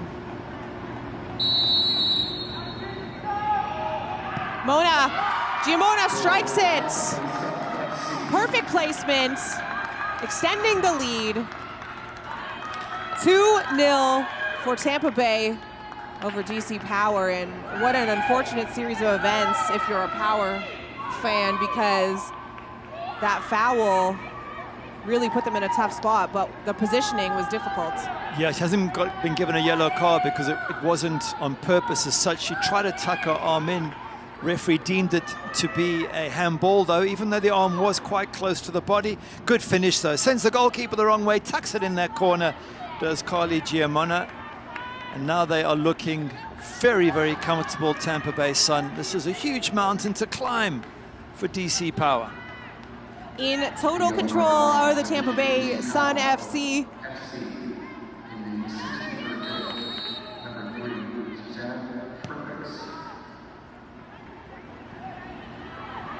Their second highest goal total of the season, and we still have a ton of time to play in this match, but that also means that DC Power have an opportunity to get back into this.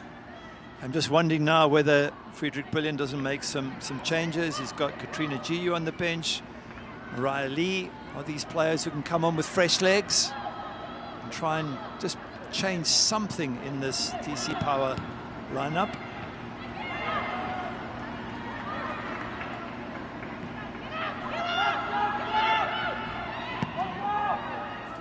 So just a correction, it was actually Susanna Friedrichs who was issued the yellow card in that melee in the box that led to the penalty kick that led to the Tampa Bay goal. Malia Martin still on one single yellow card.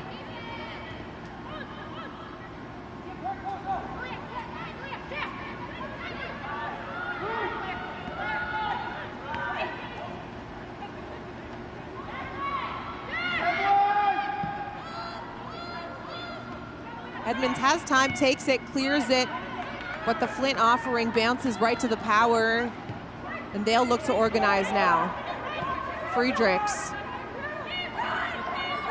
makes the overlapping run, but turns interior as Duong.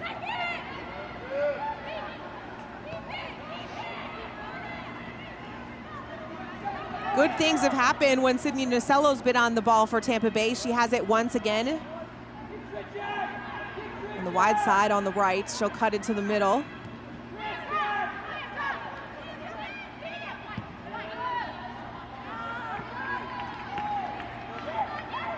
Passing game just not quite working there for Tampa Bay, but it has worked most of the rest of the match. They must be very happy in this position. Again, you go back to that save in the first half by Lauren Cozell from Loza Ibera. That, to me, crucial point of the match. If DC Power went 1-0 up, obviously, totally different game.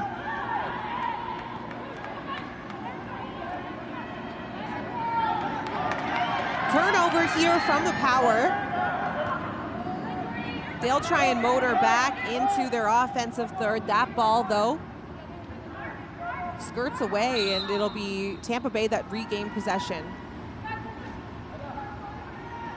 DC Power has some substitutions in the 66th minute, leading the match. Number 2, Anna Backley, and number 17, Charlotte Escort.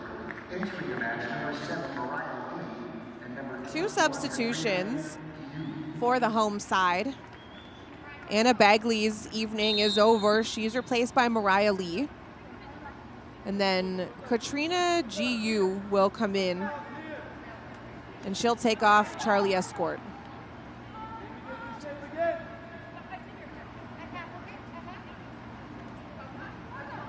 Gary, you called it. You mentioned GU being available for DC to try and have some kind of injection into this game. Yeah, they're going to try something. You know, in the end of the day, if you lose 3-0, 2-0, it doesn't really make a difference.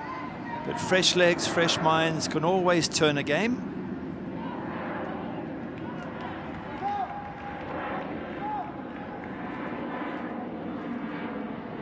Every Wednesday, listen to USL Super League Game Week, a deep dive into all things Super League with hosts Marian Crowder and Anna Whitty.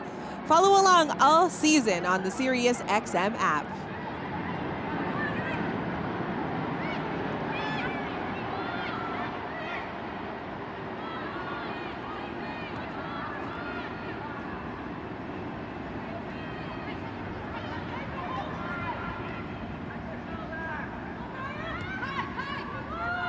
Looking for Edmonds, who's able to collect it. She now has time on the left, gets it back into Flint, turns. Timrak all the way out to her captain, Listro. Well, it's never good being 2-0 down against a team that are very good at passing the ball, because they could do this all day long, Tampa Bay Sun. And they've got so many experienced players like Kristen Edmonds, Erica Timrak, Jordan Listro. They've all played at the highest levels, international levels, that is. And they know just how to close out a match, how to make it difficult to get back in the game.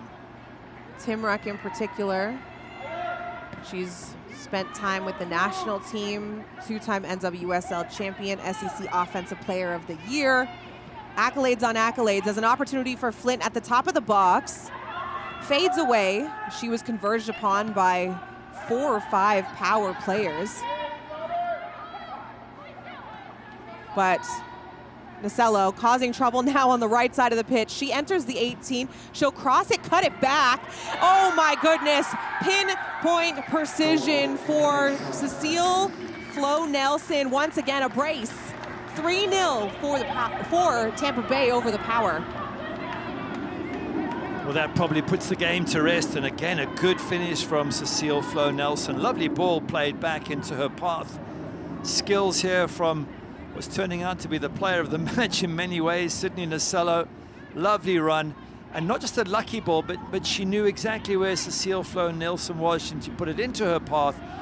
And Nielsen tucks it away. Doesn't give the goalkeeper any chance, and that's the sign of a good striker. It's a good finish. It's a good setup. And I'm afraid to say for DC Power, it's another tough day at the office. Absolutely. Her second goal, a brace for Cecile Flo Nielsen.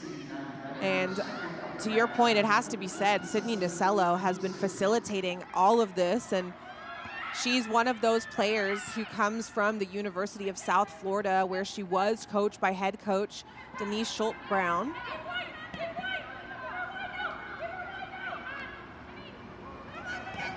Operating exactly how her coach would want her to, and really making life easier for her teammates. And to your point, the Power, they really have a tough task in front of them, but as you said, it feels a little out of reach at this point. Yep, it's almost certainly out of reach. They had their chances earlier on in the match. The first 15-20 minutes was good. They had their opportunities perhaps, and of course the one big moment we've spoken a lot about, Lauren Cozal saving from Loza Bera, that one-on-one. To be fair to Tampa Bay, they've weathered the storm early first half, early second half. They've got their passing game going, and they've taken their chances so well. And again, back to DC Park, that's what their problem is. We showed at the start that they've got players who have the most shots on goal and most chances created, yet they've scored 3 in 6 3/4 games. That's just, that's finishing of the poorest level. Everything else might be good, but this game is about hitting the back of the net, and that's a challenge for Frederic Brilliant at the moment and his DC Power squad. With the talent that you're facing, you need to be able to execute in all 3 phases of the match, and this result right now is a far cry from what we saw when these two teams met earlier in August on the 24th. That was a 0-0 draw. That was in Tampa Bay, so this is the return fixture at Audi Field. But to be expected, I think both coaches acknowledge that things have changed so much in terms of the lineup, in terms of that being just so early in the USL season. But I don't think that maybe either team would have expected that it would be 3-0 here in the 71st minute. And to be fair, I think the teams were different back then. Turnover, Flint fires, that goes high. Yes, a whole bunch of different signings. Including Flint, very much on cue. Yeah. She's just arrived, one match. The goal scorer for 2 of the goals, Cecile Flo Nielsen's just arrived. This is only her second match. As we see Riley Parker coming on. Jade Moore has only had 1 match, she's on the bench. Almenda Riz and Hung's daughter as well. So now that all these players are settling in, this is a very powerful Tampa Bay Suns squad.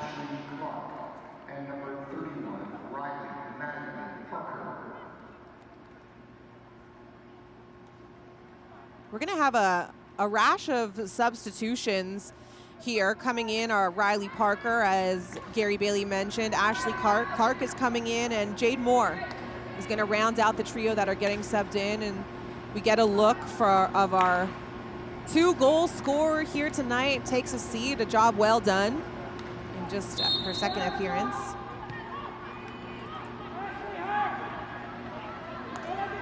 I think Cecile Flo Nielsen deserves to put her feet up and relax after those goals. Why not?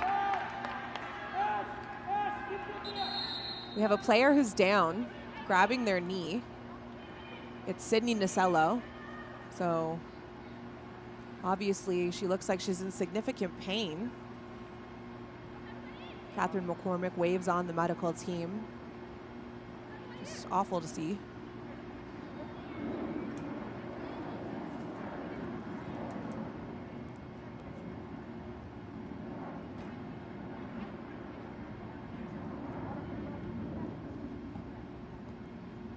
So the Tampa schedule coming up, let's take a look at what they have in their path. They have Fort Lauderdale United FC coming up on the 12th. Then they're at Brooklyn. Then they have another game with Spokane, who they faced recently, Lexington, and then one more time with Fort Lauderdale before we hit that break. Yep, all tough matches, all going to be tests. 3 of them away from home. and a chance for them to keep growing. But from what I've seen, I really get the sense that Tampa Bay Sun are going to be one of the top sides in this league. They've got the quality, they've got the depth, they've got players who've played at the highest level. They've got players who've played overseas and have come in, and Jordan Listra being one of those players who's played at the highest level. Erica Timrak's come off, Kristen Edmonds. You can go on and on. They just look a fantastic outfit. Yeah, they're really melding well together. They've shown it here tonight, haven't they? 3-0 away from home. Absolutely. It'll be the first time that they play Fort Lauderdale this season in their next match, October 12th, which is a Saturday. We still have Nasello, who's getting looked at, but the play continues on here at Audi Field. And once again, the Sun wasting no time trying to get on the front foot. It's turned over by the Power, and now they go. Mariah Lee.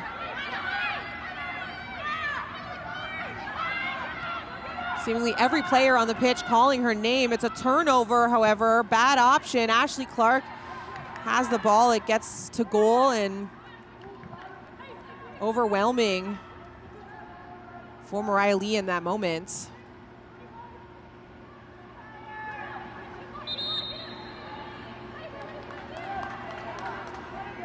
Substitution once again for Tampa Bay. Paige Almendarez is going to come on, the UNLV product out of Sacramento.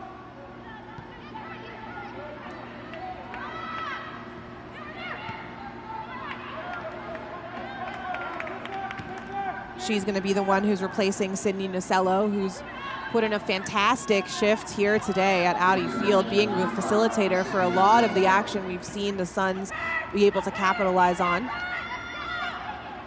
Talk about being an impact player. Wow.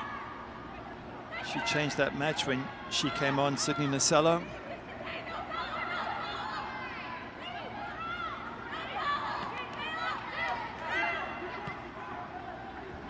Into the box, go the Power. That ball bounces up on Hendricks. It's still recovered by Lee. Eyeing a pass to Claire Constant. The deflection ends up going back to Lee. She falls, the whistle blows. And it's actually going to be a free kick here.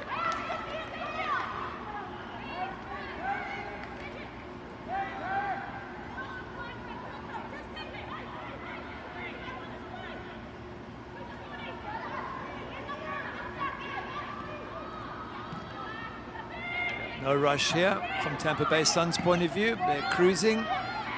Just got to see out the remaining 13, 14 minutes. They'll try and, oh, lovely ball through.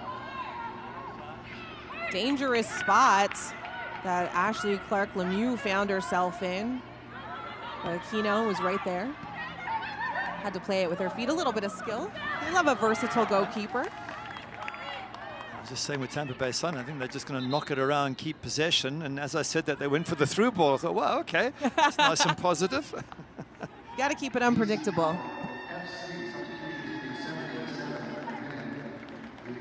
Two more substitutions coming for the Power in these last 9 minutes or so, just a little bit over. Alex Kiernos is now going to be on the pitch for the Power, and Yuka Kurosaki as well.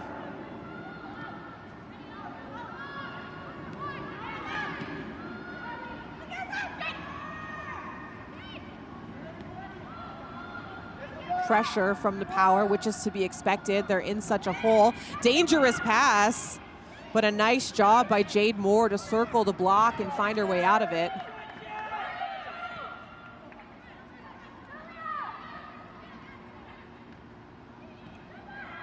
A little bit of a miscommunication on that give and go opportunity. Nonetheless, the ball deep in Power territory.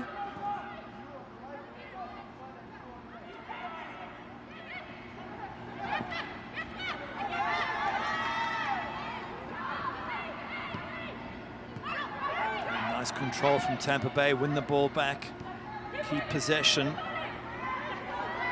Clark Lemieux. It's interesting, when we were chatting to Denise Schill-Brown, we said, what's it like to go from 16 years as a university coach to full-time pro? And she said that the game is faster. I said, interesting, there's more tactics. At university, they just listen to you. At professional level, they want to know why. Right. What does it mean? How do I improve? So her experience and her success at university, she's certainly bringing it here to the professional leagues. And Frédéric Brillant kind of echoing those sentiments, calling the players as the ball comes into the 18 there. It's going to be a free kick right at the top of the box. He called them demanding, but in the sense that they want to make sure that they're doing the right things. Why are we doing them? Not just the what. And this is going to be another dangerous opportunity for the Sun. Foul called just outside the 18 as a wall gets assembled for the Power. 4 in it as of now. Referee just pushed him 10 yards back as Aquino just makes sure that her near post is covered. The wall cover the near post. Her job is to cover the other side.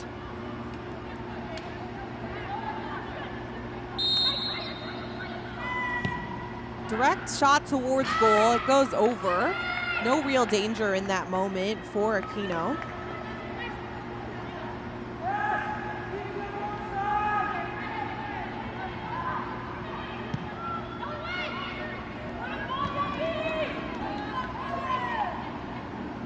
Turnover, which was something the Power were causing a lot early in this second half, and then the tides completely shifted in Tampa Bay's favor. And again, credit Tampa Bay, they were able to play out of those high presses, and of course once you play through a high press, there's a lot less numbers left behind, so there's more open space, and they were able to take advantage of it.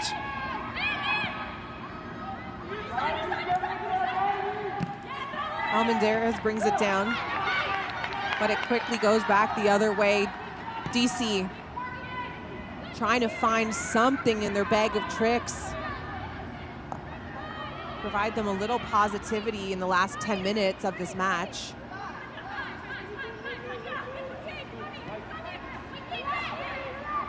It's good for Tampa Bay as well. They've had 2 matches without scoring a goal. You never want to go to 3 games. It starts to become a thing, you know. It starts to grow and you start to panic and worry. So these 3 goals will have made up for the 2 matches without a goal. And again, they're just 2 points off top place as it stands at the moment. Almendarez with the cross, running onto it was Clark Lemieux, unable to make contact.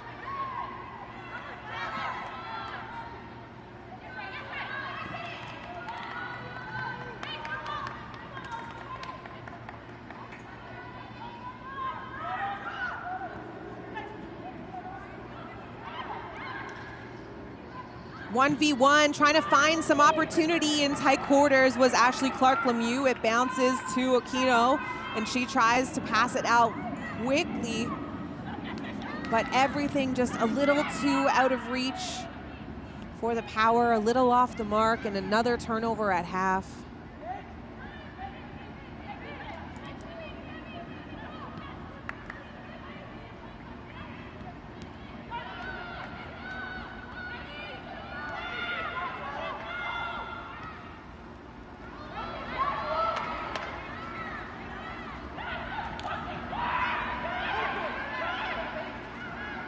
Sun happy to play that possession style that they want to learn to play a little bit more consistently as the season goes on. That service had Ashley Clark Lemieux's name all over it.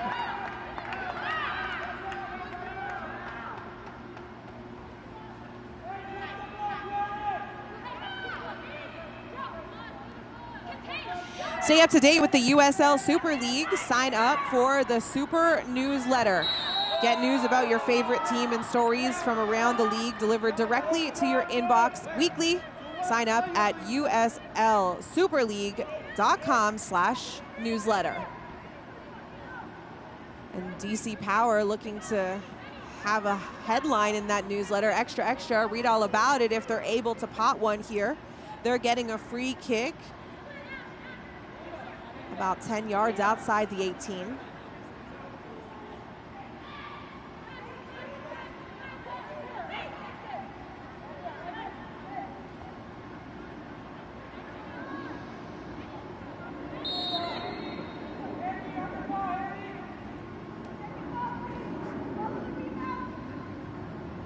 Wolfbauer, she'll take a shot. Looks like it might have been deflected because that sails over the net. And that's just the story of the match here for DC. Yeah, it does sum it up, doesn't it? You want to hit target, you want to force Lauren Kozal to have to make a save. When you stick it over the crossbar, it makes it a little bit easier for the keeper. And other than the one really good chance in the first half for Loza Abera, they haven't tested Lauren Kozal enough, especially when you're the home team.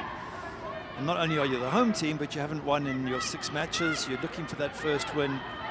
Just feel they haven't done enough around the box. And I wonder what that means for Frederick Brilliant. Does he look to bring new players in to raise the quality of his squad?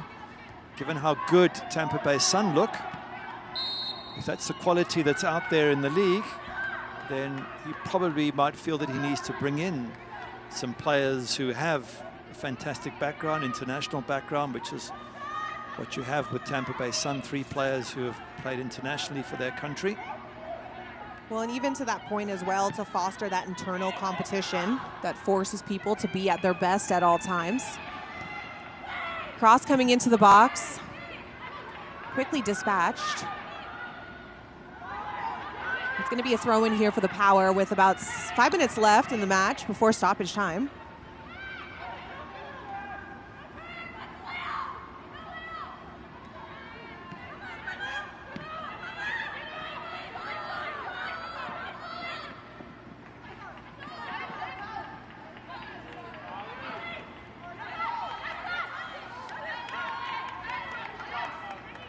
A big independent effort from Carly Giamona, who took on 2-3 different DC Power players at varying times on the left side of this pitch here. But once again, happy to watch the clock tick down. A fine lead, 3-0, not in any danger, our Tampa Bay. Want to see this through, avoid any mistakes. As GU gets in behind, tries to play it out in front, cutting it back. Kurosaki was making a run.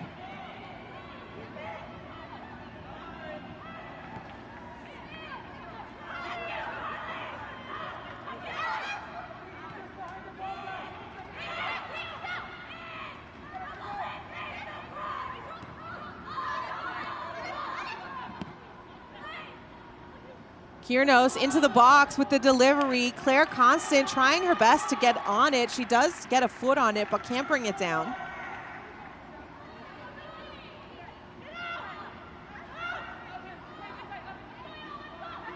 I just wonder whether DC Power couldn't have provided a bit more firepower, a bit more positivity earlier in the match. As we're seeing now, we're seeing efforts at the end. Oh, trouble. Clark Lemieux getting through, and Aquino boots it. It goes more north than it does west, out of bounds, and it's still in play here.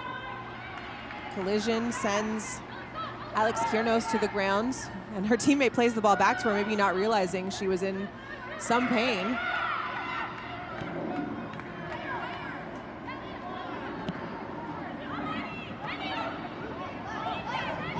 Anything that DC are trying right now, it just seems fruitless.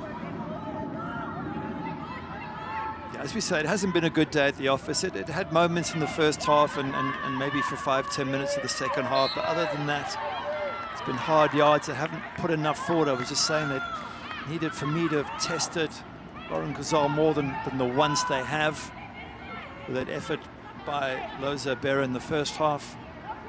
And so I feel there's a lot of work to do, and if you're at home and you can't get a result, then maybe you just don't have the players. Maybe that's the bottom line, and the ownership at DC Power might have to do what Tampa Bay Sun's done and go out there and get a whole bunch of new players and build up the standard, because you know, Kristen Edmonds and Jordan Listro, these are all highly successful international players who've come in with a ton of experience. And add that Erica Timrak as well. She's played for the USA, Bayern Munich, Utah Royals, Kansas City Current, Natasha Flint in England as well. So to match that quality, I got a funny feeling that DC Power are going to have to go out there into the marketplace. A little shopping.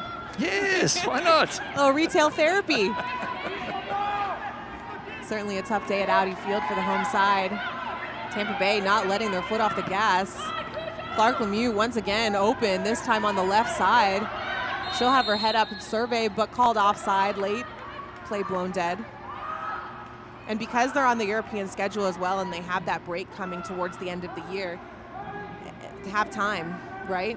To really sit down and survey and think about where your strengths and weaknesses lie. See what you want your team's fabric to look like when we come back February 13th.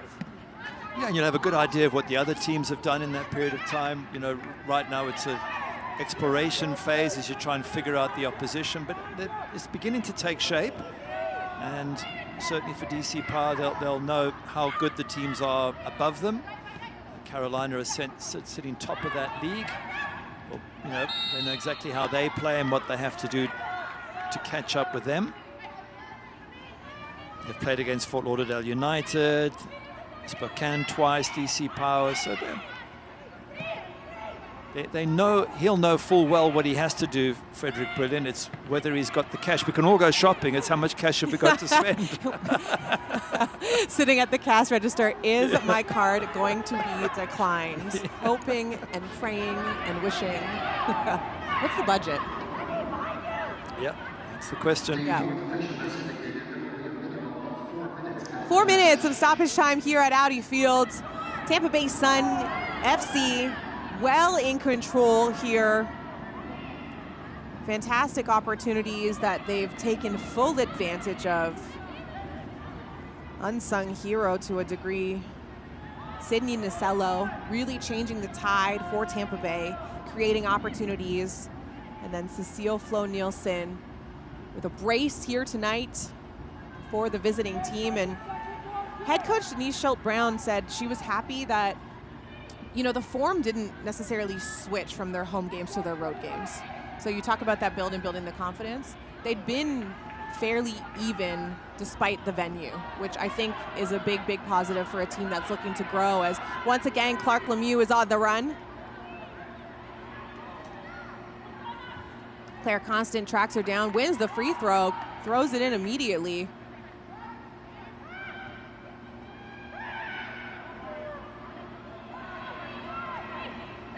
Top of the 18, surveys, right foot, strike. A big boot by Jade Moore and a save by Morgan Aquino. Does well to send that out wide. That's a good effort by Jade Moore. She cuts here onto her right foot, absolutely thumps his keeper, tips it over. By the way, Jade Moore's another one, 49 caps for England.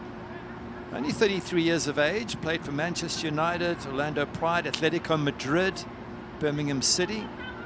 So that's about the fifth player I think we've mentioned on the Tampa Bay side who's got international experience. End of the day, you put enough players like that together, then you're going to get these sort of results, I would think.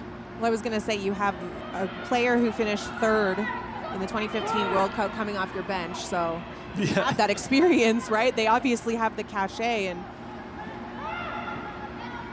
Tampa in a good spot.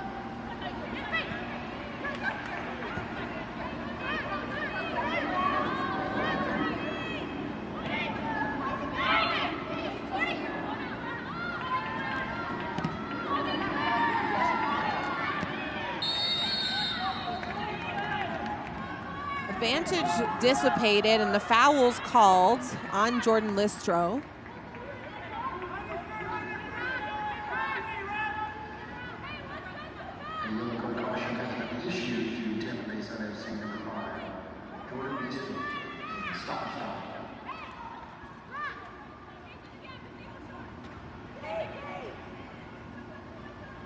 Yellow card for that contact for Listro, as Cujo's ready to deliver.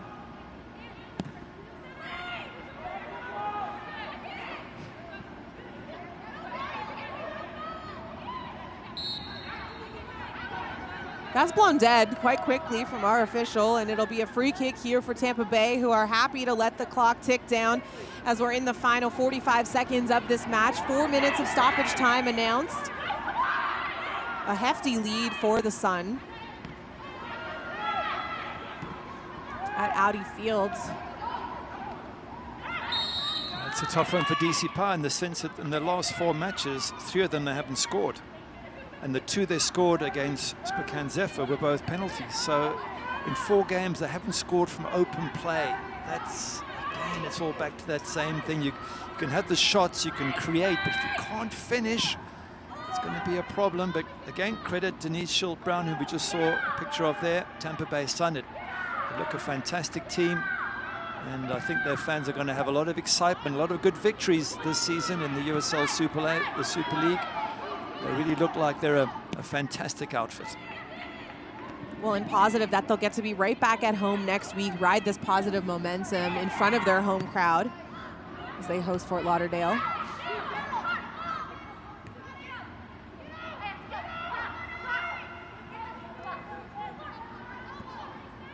Lemieux Clark happy to hold. Wolfbauer says, no, no, no, we're going to keep playing, but that's it. The whistle goes.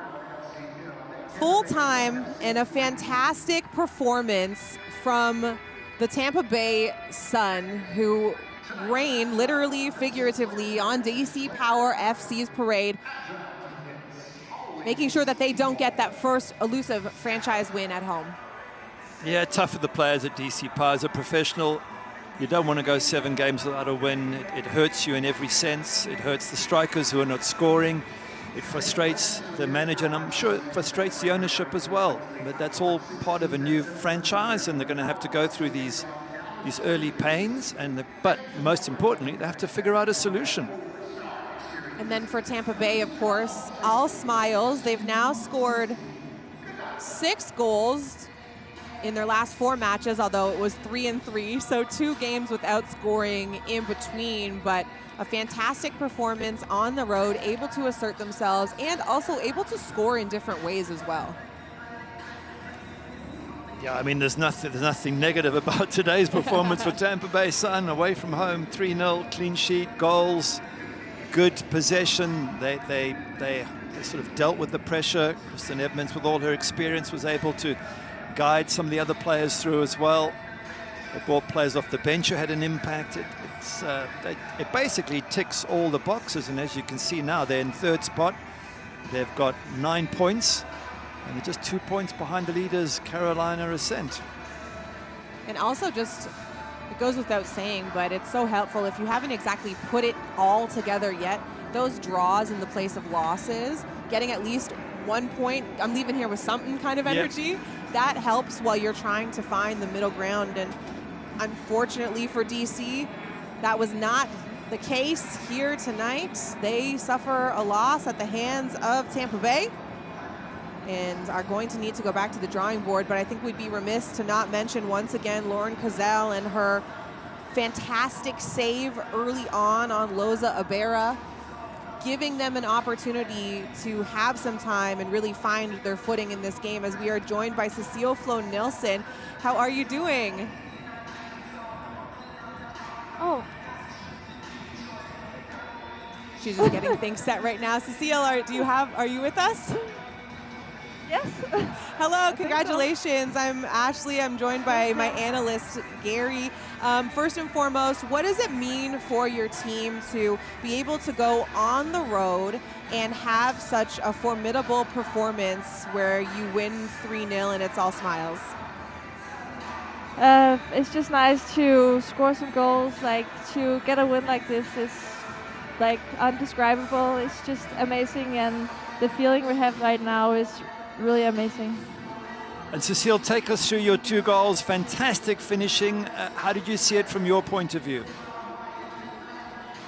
Can I get that again? It was kind of... your goals, I'm just saying they were fantastic, clinical finishing, good goals. How did you see it? How did the goals come about?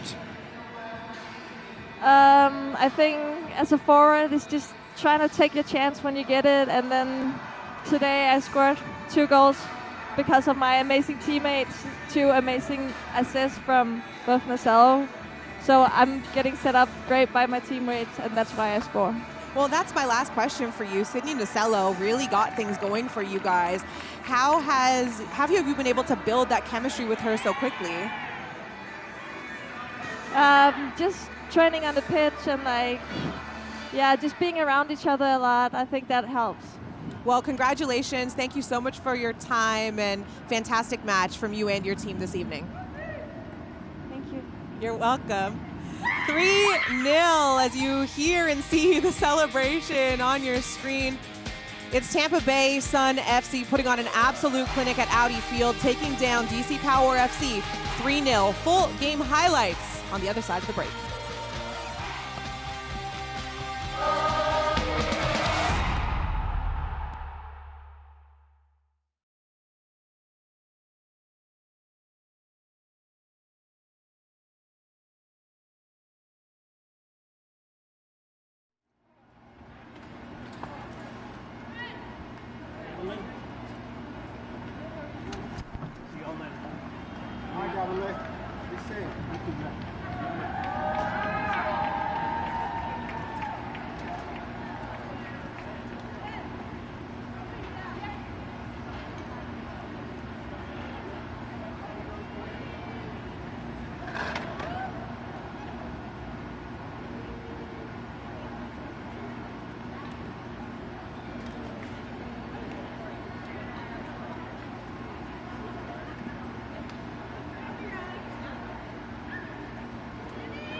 It's raining, it's pouring, and Cecile Flo-Nelson was scoring a brace here in the 3-0 win over DC Power FC on the road at Audi Field. And Gary, just a fantastic performance from Bay FC. A few bumps in the road, but they were able to overcome them, and they did it so well.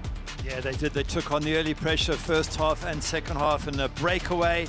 Nacello on the ball, knocks it wide to the star of the show, Cecile Flo-Nelson, and she sticks it in the corner. Coach is delighted there, Denise Schultz-Brown, but what a good finish. It's a clinical finish. It gives Aquino absolutely no chance whatsoever. Then that sort of hits the hand there on the line. I think it was Flo-Nelson who gets the header, to be fair on that.